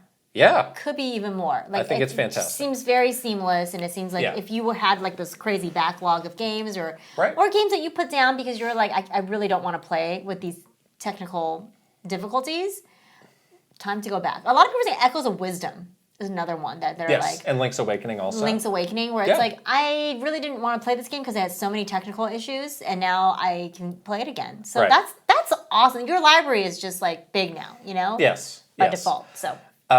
Next couple stories are not Switch 2 related, but this one... Oh my god, this one is ridiculous. So I think a while back we talked about how Nintendo Today, which is Nintendo's news app, got an update to make it harder for you to like extract videos or images from it, but that didn't stop people from doing it. They found other ways, of course. But now those people are getting hit with copyright notices. Oh my God. From looking at the 360 of the HDMI cable? Yes. Great. Here's a channel that said, due to copyright takedowns from Nintendo, this account will no longer be able to post content from news posts. I'm sorry, this is pathetic. Truly is. This is pathetic. Nintendo, don't you have better things to do right now than to do this? This is people's, I mean, They're surely not beating the allegations of not understanding how the internet works. Oh my gosh. When you have an app that is literally nothing but advertisements and you get mad when people share those with other people. What are you doing? Wouldn't you want your news to get out any way that it can and not locked into this app that maybe some And then we people also don't look at? We talk about can you imagine in market, it would be great if we could get word of mouth for a game. Wouldn't it be this incredible thing if people would talk to other people and share things that they liked about it with other people in their communities and in their circles? Like, there are some games where that just feels like an impossible dream, that people are literally killing themselves to make happen. Yeah. And yet now you have this app where you can facilitate that. But no, don't do that. No. For the purpose of we're gonna reshape the internet. It's like, I know you've been on social media for 15 years now, sharing things, doing things the way you want. No, we're stopping all of that. No, you can't do that. So out of touch, and it's just one of those things where we used to have to deal with these kinds of conversations, and you would start to have a conversation to get to the why something like this is happening with the people that are in charge of doing crazy nonsense things like that, and you get to it and you're like, oh, you and I are on a completely different page. Like, you have no base understanding of how the internet works at all. Yeah. Like, we had an issue with streaming one time, and we were like, this is how people engage with content. Right. Yeah. Streaming's been around forever. The thinking that you can just change the habits of the world because you're Nintendo. Because we're Nintendo and you should do it that way is unreal. Is baffling. And this is such a look in the mirror moment for the people who are working on this sort of stuff. It certainly would be for me. First of all, I would be intensely embarrassed to have to deal with this. Right, and you would have been. Yeah, because somebody asks you, hey, what's the deal with that? What's going on with that? I don't know. You just have to throw up your hands. Right, but then again, you have to ask yourself, what am I doing here? If I'm working in social marketing or marketing at all, and it's like, this is the way that the company feels about its information of this is proprietary materials, here comes a takedown because you shared a screenshot of an HDMI cable. Yeah. Get real. Yeah. Those are the questions we were truly asking ourselves when we left the company. Because it was like, clearly, there is no value at all that you're placing on my job. So, I don't know. Utterly pathetic. Pathetic. As I have to say about that. Truly. Nintendo Live is coming. Back. Back to Tokyo, coming October 4th and 5th. There was one in Tokyo that got canceled. There was a very scary threat. That was very scary. And they went ahead and just canceled the whole thing. Yikes. So hopefully this one goes smoothly. They have said for this one, what's happening is this is an event to experience the Switch 2. They're going to have a Mario Kart World tournament with competitors from around the world. Oh, nice. Other game tournaments. And there will be no live music concerts, which is a huge bummer. Why is that? Wow, stab in the heart. Oh, I forgot to say that. Why? I totally agree with everyone that's came out and said how wonderful the music is for Mario Kart World. What a perfect opportunity for them to do a live concert for Mario Kart World always at this event. That was always the centerpiece of these events, and I don't know why they can't do it for this one. The music for Mario Kart World would be so iconic there. Just do the Splatoon concert again. I just don't get it. Bring your earplugs, though. Yes, oh my God. The screeching. And also, you have a Nintendo Music app, too, now. Right. It's like, how come there's no musical component? Yeah. Oh, it would be so What if somebody tries to take a picture, slap their hand? You can't do that. You can't do that. Are you insane? Yeah. Can't share your... Take a picture of somebody playing a release Switch 2. Get out of here. You can't share your joy. I'm calling the police right now. You're getting a copyright on your life. Taking down your life.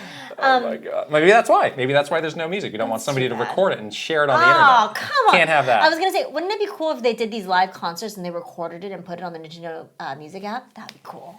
They have released some of these on YouTube. It's like live recording. They have released some of these on YouTube. Cool. They should do that. Do it. Lastly, is this lastly? Yes. Did you get to watch this yesterday, the state of play? I didn't. Oh my gosh. I did. I'm so out of... I did in the background, but I had some other things happening. I thought this was a really good state of play. I'll just go through some things. Let me know if you want me to give you more details. Okay. So I have a question. New Luminous game, Luminous Arise Pragmata, which is a Capcom game that was, I think, part of the original PS5 reveal. I think people thought, like, this is canceled or this is not happening. It's back. It looks a little weird to me. I have some questions. You're like a spaceman with a small child doing action-y things. I don't know. I have some questions. That's coming out next year. Romeo is a Dead Man's a new Suda 51. That has a truly unhinged trailer that you need to see. Oh my gosh. Where it looks like kind of a like janky kind of cartoon thing in like some like family scene, and then you open the door and there's a guy who's had his like face ripped off. And it's like, whoa, Suda. Suda is weird though, and I love it. I love it. Silent Hill F, maybe you should not watch that trailer. No, that was very looks scary. very scary. That's out September 25th. Bloodstain. Bloodstain. Everybody's like, oh, this is a new Castlevania game. No, it's Bloodstain by the guy who did Castlevania. Yes. That looks like it. Iga. They were teasing that might have co-op in it. The big Switch too? They didn't say. This next game is though Final Fantasy Tactics, the remake. This was probably... I've been waiting for this for so long. One of the big things. This is coming September 30th. Oh, I've been waiting for this for so long. This has been rumored forever. Yes, great game, but it's been a long time since I played this, so I'm curious how it holds up. Probably does. But yes, I'm extremely excited about that. Baby Steps looks like a very funny game about some sort of adult man-child. Yeah, we've seen this before. Yes. Mortal Kombat Legacy Collection. Oh, wow. Super excited about this. Done by Digital Eclipse. Digital Eclipse. This is coming to the Switch 2 this year. It's got all the versions of kind of classic Mortal Kombat. Cool. Arcade, console, handheld, even the ones that really suck. And they're already talking about, like, we're getting all this archival stuff. It's like, yes. Are they going to do documentary style? Well, I don't know. I don't think this is the Gold Master collection, but I think they will have something. Neo 3, Thief VR. They had a VR thing. Whatever. Fine. 5 new challenge levels coming to Astrobot. He was also kind of teasing, like, oh, we'll have something else later. Like, all right. Like what? This 007 game. Yes, James Bond game. Yep. James Bond now looks like Tom Cruise. This is a cool thought. This is by the Hitman team. This looks like a combination of like Uncharted meets Metal Gear meets GoldenEye. Kind of love that. I was like, but this looks good. I kind of love that idea. And it's got kind of like that classic, but more modern, like the Sean Connery. Yeah. But where it's like there's some goofy stuff happening, but it's still cool. It's like that kind of like fun poppy action. Right. It's like he's getting dropped into like a pool of alligators, but he's boozing and he's driving and he's with the women and he's got the girls. There's all that. But it looks like Tom Cruise now. Young Tom Cruise. Ghost of Yotei. Sean Connery. All they had to say about that is they will have a gameplay deep dive in July. Okay. And this was really the only like first party thing in this whole state of play is this tease for a Ghost of Yotei video. Oh man, one game a year. And then the last thing, which what looked super cool, was this new Marvel fighting game. Not by Capcom though, done by Arc System Works. Marvel Tokon Fighting Souls. Tokon. But it's also kind of a tag team based Marvel fighting game. That's fun. But it had a very Japanese vibe to it. Like in the trailer, all the characters were speaking Japanese. Had like more of like an anime kind of look. Like Iron Man looked kind of Gundam-y. Very different take stylistically on Marvel, but it looked really good. Okay. So I came out of this thing, I was like, darn, that was one of the better state of plays that I can remember. What would you give it? What grade would you give it? I was thinking like a B+ or an A-, and then I saw Jeff Keighley's poll. He has a typo, by the way. The most people gave it a D or below. I was like, what? Well, it's interesting because it's a very even. It's almost like a even split. It's really weird how evenly split things are. Yeah, but it seems like it's either a B or a D, which is two very far apart. I mean, I guess. It just seems like increasingly people get hooked into like, this has to be here, fill in the blank must be there, or it's a failure. Dark Souls! And it's like, for these Sony people, it's like the Bloodborne remaster. They want the Dark Souls, they want the Bloodborne. People were saying, like, there's rumors about like a new Resident Evil game. If that happens, that's going to be at Summer Game Fest, I feel. Yeah, they probably hold it. Yeah, that's happening tomorrow. Right. So I don't understand the D or below stuff on this. Yeah. I really this don't. is like I guess it's a lot of bad expectation management. It's a lot of Japanese games. If you, I don't know why, if you dislike Japanese games, maybe that I'm mad now. We got Mortal Kombat though. Yeah, Mortal Kombat. Nothing Japanese about that. Yeah. James Bond?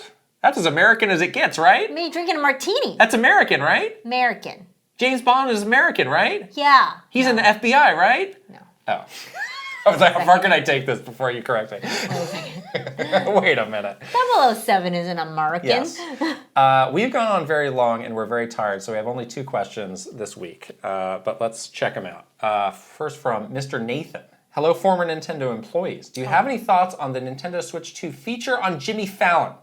You have talked about working on these in the past, and I was curious what your thought was on this segment. So it was Jimmy Fallon with Annie Murphy and Nasty Nate Bildorf doing Mario Kart World. I guess this ran last night. I completely missed this until I saw this in our Discord. Yeah. But yeah, the crew was out in New York, and they were doing the launch event, but this is the media capital of the United States, so they're like, what else can we do to get the word out? You saw something about the Today Show. Yeah, the Today Show. That they were doing. Is next door to the Nintendo New York store. So they should cover them daily then. They should definitely be there every single day. But it's a big event, so it's nice to.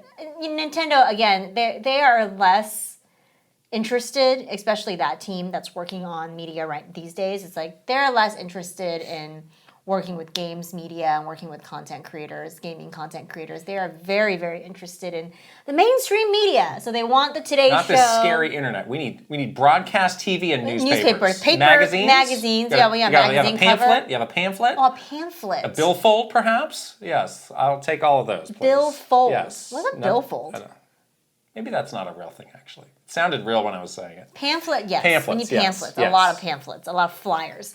But yeah, they love the mainstream stuff. Like, we gotta get this message out to the non-gaming audience, and of course, Jimmy Fallon. The late night TV is in a really interesting place where I don't think a lot of people are watching it on TV, but these little clips, clippies, these clips on YouTube can do millions and millions of views. They do great, and then they put them on TikTok and stuff too, right? So you do get like this different audience looking at them now. In our era, there was just an expectation that when we had something big, that we would have be on some a segment late night like this. Show. We would hear Reggie asking the person on our team who was responsible for this, when am I going on Jimmy Fallon? So when am I going on Jimmy Fallon?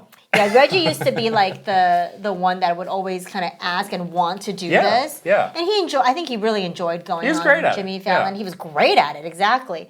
This one though, so Annie Murphy, we both were trying to jog our memories, but we finally came to the conclusion that we remembered who Annie Murphy was, and we remembered that Nintendo of Canada did work with her before. Yes. So that's probably how she's in the program. She's in the celebrity program. Yes. So that's notable. Pretty sure how she ended up doing this with Jimmy Fallon and Nate. Right.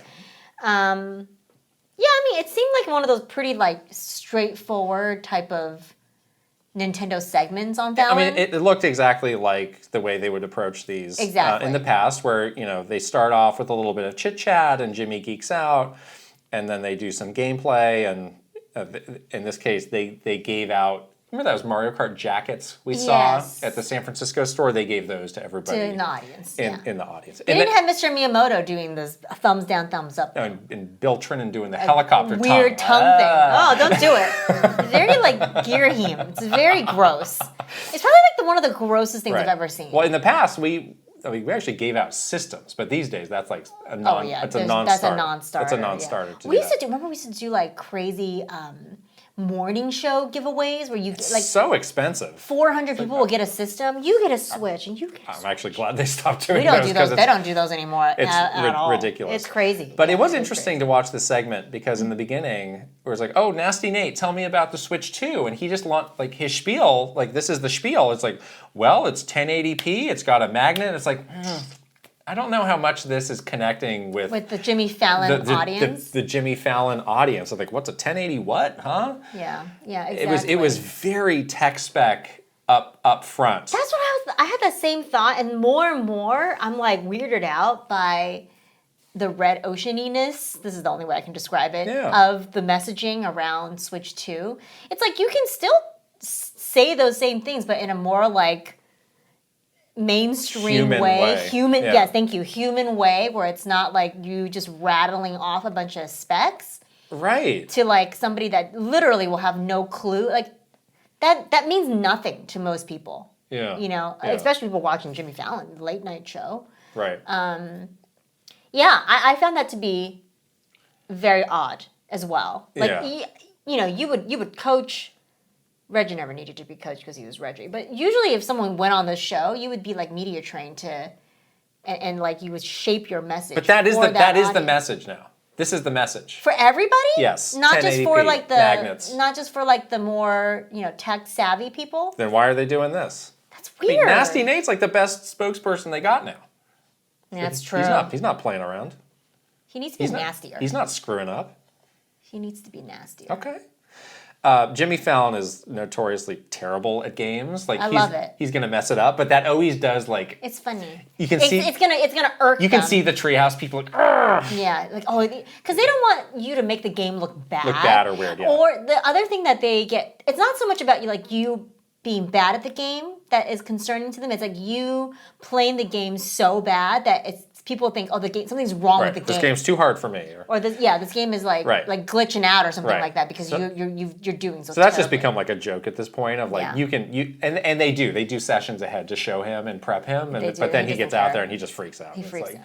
What do I do? It was terrible in the Wii days because he would just like start waggling. Like he would freak out and start waggling. Punch Out, wasn't Punch Out one of the ones? We did a Punch Out one, and that was terrible because it was like the nunchuck and the Wii remote, and it was just the whole. Oh man! It just everything went out the window. I mean, we practiced with him and everything, and it's always like this huge stressful thing where the person inside Nintendo that loves this. We knew that this person almost too well, which was kind of a problem, honestly, but. This person was like obsessively like into making these Jimmy Fallon segments like perfect, but it's never perfect because you're like live TV. It's like people that don't have that much familiarity with your products. You're kind of going in, kind of setting yourself up for like a little chaos. And it would just drive this person insane, you know? And it's like, oh, we got to have these many hours of practice with Jimmy Fallon. And it's like, Jimmy Fallon doesn't have time to practice Punch Out with you for 7 hours. He's going to make it look funny and goofy. That's his job. He doesn't care. Right. He's just going to play the game and do whatever he wants. That's the conceit if you want to be on the show. You cannot micromanage this. Right. And it would always be a huge headache, you know? There's such a funny story where with Jimmy Fallon where I forget what we were there for, but it was Reggie and Mr. Miyamoto, and again, this person who was kind of the contact was like introducing Reggie, this is... I love this. Or Jimmy Fallon, this is Reggie. Yes, we've met a million times. I've been on your show. This is Mr. Miyamoto, and he would geek out, and he'd be like, oh, and by the way, this is Bill Trinan. He's here as well. And he'd be like, what's your role in this? And we were all just in the back like... And that was like the running inside joke for the longest time. Like every single time someone was there that kind of weren't supposed, you were like a hangers on. Right. We'd be like, so what's your role in this? What's your role in this? To immediately question why he was even there. Not even like, oh, nice to meet you. It's like, you look like you don't belong. What are you doing here? Yeah, it's like literally like Reggie Miyamoto. Do I need to call security right now? Yeah. Did you win like a Make-A-Wish contest or something? Oh my God. No. So funny. It was hilarious. Hilarious. Let's wrap up with a question from Tinman. By the time you read this, Switch 2 will most likely be out. How do you feel about your first modern system launch? On the other side, as fans and content creators, is there any pre-launch topic you wanted to cover that you just could not find the space for? Is there anything else that you think Nintendo should have done leading up to launch day? All of your insights and coverage throughout the pre-launch period have been a lot of fun to follow along with. Thank you. Well, thank you. I wanted to choose this question to say that I'm very proud of us for everything that everything that we have done over the past, 2 months. Yes. We have pushed ourselves very hard to make the most out of this. But it's been so fun. It's been very worthwhile. It's so fun. It's been very rewarding, and I feel like, we were talking about it. It's like, if there is anything that we want to say about this Switch 2 before it comes out, we have to do it. So we had daily videos for the past 10 days or something, which is an insane undertaking for two people. Yeah. In addition to other stuff that we got going on. But we did it, and it feels great. And I cannot think of a single thing else that we could or should have done. I agree. I think that at the very beginning of this year, we always do this for the start of every year, where we do a big meeting where we actually set real goals for ourselves for the year. And the number one goal that, of course, obviously, we both came to was like, we really want to maximize this opportunity with the Switch 2 coming out. Because again, it's a very rare thing to have a moment like this, and we want to make the most of it. Right. And we crushed that goal. Crushed it. And, you know, I honestly, like, I don't know if it's just because, like, I'm in the moment right now. Like, this is the place we are in our life and career or whatever. And you're in very little sleep. And on like 2 hours of sleep. But are you about to cry? No. Okay. I feel like this is so much more fun. Yes. Than doing it inside Nintendo. Yeah. I love the experience inside Nintendo too. Like obviously that was so cool to be able to do both. Like how many people in this world can say I've done both sides of this? Yeah. And we get to say that we've done both sides of this, but this side is so much more rewarding because you have like full control over your own destiny. If you want to do something, do it, and you can control it. Do it well. Yes. Do it and do it well. Do it to the best of your ability. Next goal, though, now 100K on YouTube. You're looking at this. I'm checking it right now. We're in the home stretch. Oh my God, it's happening. Bang that subscribe button if you aren't already subscribed. We are so close. We are very close. And man, that's going to be a very special. We're getting fireworks.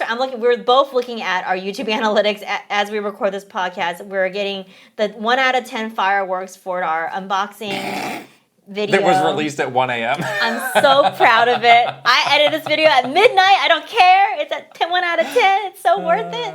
But yeah, it's really happening. We're almost at 97K. So, wow. Getting close. Getting close. Tell your friends. So yes, you can subscribe on YouTube, give this podcast a thumbs up, leave us a comment, all those great things. If you are listening on audio, we're there as well. Subscribe, give it a 5 stars, leave a written review. That stuff is all fantastic. And of course, we're on Patreon. Patreon.com/Kit and Krysta. We've had so much fun with our community. Oh my gosh. Over the last few days. Everybody's had their own personal story of getting a Switch 2. Having the community people to share. waiting in a storm. Like, last second driving across twists, the beautiful country of New Zealand. It's been fascinating to hear all these stories. Oh my God, the stories are amazing. The community support has been amazing. I cannot wait for this month's One Up Club meetup. Yeah. Play Mario Kart World, baby. It's gonna be so good. Join now, you can be a part of that. And that is all at patreon.com/Kit and Krysta. It's gonna be so good. Yes. Yes. We are also on the socials. We're on Twitter, Instagram, TikTok, Facebook, YouTube, Blue Sky, and Threads. Yes. All right. Let's shout out some superstars and wonderful Patreon community members, and then I need to go finish editing this podcast, and then I need to sleep. But I probably, instead of sleeping, I'll probably be playing. I'll be playing Mario Kart. Don't actually do that. Actually not sleeping at all. No. Anyways, final boss, Aaron Hatch. Aaron Hatch got a knock on the door, I guess at 6 a.m. 6:45 from Walmart. Oh, wow. It's like, sir. Above and beyond with a can of Pringles and a bottle of Pepsi or something. They got snacks with every delivery, guaranteed delivery before 9 a.m. He was getting it. That's not the sketchy Venmo that they had at the GameStop for your little mini pack of Cheetos. You said the snacks were free, and they were like $1. I could not believe. Because he was like, "Oh, come play Mario Kart beforehand. It's a party, fun." And I saw like this box of like Costco of little mini chip packs. I was like, "Oh, you can just take one if you want it." And then there was a thing. It was like chips, $2, and it was like really sketchy Venmo. I was like, "Who does the Venmo go to? Who's this going to?" Is it the manager that yelled at me? Is that the Venmo going to? I don't know. Or that the money going to? It was weird. I still need to go back to this store to return this SD card, so. Send somebody. Send a TaskRabbit. I can't show my face on there again. I won't be there. I'm going to be waiting. I'm going to be like banned. It's going to be like, don't let this person in. I'm going to be like on a poster. Wanted. Superstars. Oh my gosh, the amazing superstars. Ben Eichhorn. Mario Mayhem. Eigenverse. Kiss My Flapjack. Mike Chin. Roy Eschke. Switching it up _ VGM Life. Link the Hero of Winds. Angela Bycroft. Thomas O'Rourke. Kyle LaBeouf. Roberto Nieves. Frederick Ulf Conradson. Andrew Uhas. Chili. Simon. Crush Shuri. Master Discord. Ash. Ajay Kunlas. 40 Gig. Travis Torline. Echo Ladare. That's so Linnell. MSM Poke Gamer. Cameron. R. Burns. Igami. Kit 10K. Adrian. And Nathan Clover. Wow. We've had some new superstars join. Welcome. We have some new superstars that are so active in our Discord community already and just getting to know everybody. It's been great. Also, I have to say that my first viewing and my first watch of anyone's unboxing was Switching Up Underscore's unboxing, because Switching Up Underscore is in Australia and is ahead of time. Where the day begins. Yes. I was like, dang, look at him with that system. It's great. One Up Club. Aaron Burgundy. Ale Alejandro. Ali. Andy Peachy. Andy Robinson. Angel Aid. Aristu. Astro Dev. Awesome46. Axel. Bad at Smash. Barnstorm. Bates. Benji B. Big Gamer with a Y. Brad SF56. Brandon Kavapel. Brent Dennison. Brian Decker. Brovac Novak. Bruce Dash. Bucky Flores. Call Sign Forte. Cashew. Chadir. Shelly Squirrel. Chicken. Chris Fisher. Crispy Soren. Christina. Christopher Lay. Colleen Finnegan. Cosmic Titan 718. Captain Alex. C Roper 17. Dagdaleo. Dallas E. Dachshund. Delving with Dilford. Devi P. Doinko. Dre. Centric Tony. Elite Peach. Sparts 50. Fairbound. Fernie and Just Forever. Fox Deploy. Gamers Like Anime. Garth the Wolf. Gartooth. Gin Wolf. Guilty Phoenix 42. Handheld Gamer. Happy Sloth. I may have made a mistake. Iris Marin. It's your boy J-Hove. Jay Rando. Jameson Eisenberg. Jason Ball 34. Joe Encarnacion. Joel. Jonathan Rowe. Joy-Con Boy. John Conboy. Oh, John. No. Immediately saw the words as Joy-Con. Sorry. John Conboy. Jordan Hemmerly. Joshua Clement. Gigi Fruit. Justin Lemmerger. Jay Wolf. Callan CPU 57. Kawa 2796. Kevin Delane. Kevin Moreno. Kilo Kibo. Klefki to my heart. Christopia Party with Me. KS3261. Kyle Gamer Barry Ricky. Kyle 325. Kyle Kretzer. Kyle R. Smith. Oh no. Lazy Cat for Coffee. My eyes are blurring. Leah Rao. Lex. Lightwood. Link 9898. Lil Mikey. Linko. Lit. Lucas Pico. Luigi Kid 64. Luke Hayabusa. Luna B. Lynn. Matcha Potato. Mad Dog 5981. Magnificent Easy G and Callie Marie. Mario Man 392. Mark S. Marky Man 64. Maverick Nate. Mecha Dragon 101. Megan. May Plus Leon. Michael Mazer. Michael O'Hara. Michael Wong. Mikey. Mr. Ryan 07. Multimania. Mr. Andy Pong. Mr. Beans and Dip. Mr. Disneyland. Mytran. Nasir. Naif E. Nigba Reeves. Nimbendo 64. Ninja 11. Noah San. Omega Index Card. Pangy. Paper Boat. Patrice Millette. Paul. Paul Gill Network. PokeDigiFan 20. Prime Factor. Prince Charmless. Punky. Raintech. Reckless Thomas. Rob M. Rob O. Romsky 113. Rocks. Rusty Shackelford. Ryan Haas. Raynetta. Sage Gamer. Sebastiano Garase. Sega. Sharif Jackson. Shinru. Shiny Elizabeth. Slowbro. Schmiggles. Shump. Schnazzle. Spacey Poo. Spicy Munchkin. Steel Strone. Stephen Johnson. Stephen Rockoff. Pseudo Priest. Symbiote Spidey. Tales of Link. Tandem. Tay 120 M64. Teofox 64. The Keggers. The Quiet One. The Sarah OT. The Sharkama Men. The Schmidt one. The T-Man. Thomas Alvarez. Three Rivers. Titanium Soldier. Torcheeks. Totally Joed. Totamaru. Trajawi. Tugs Puppy Bear. Tusku. Highlander 16. Tyler Geis. Vosh. Vidge Michter. Finny to the K. Viridian. Virtual Bot. WG Grizzy. Wicked Davy. William Brimer. Zachary S. Zalgarov. Zapatty. Zero Link. It's right. It's a bit tougher to get through this when you're on scant hours of sleep. Huh? My eyes literally started to blur. And What? I was like, what? Man. Wow. Wow. Okay, we have to go. What a 24 hours it's been. Yes, it's been fun, but a little tiring. Anyhow, we'll see you later. We'll be back probably tomorrow. Anyways, bye. Bye.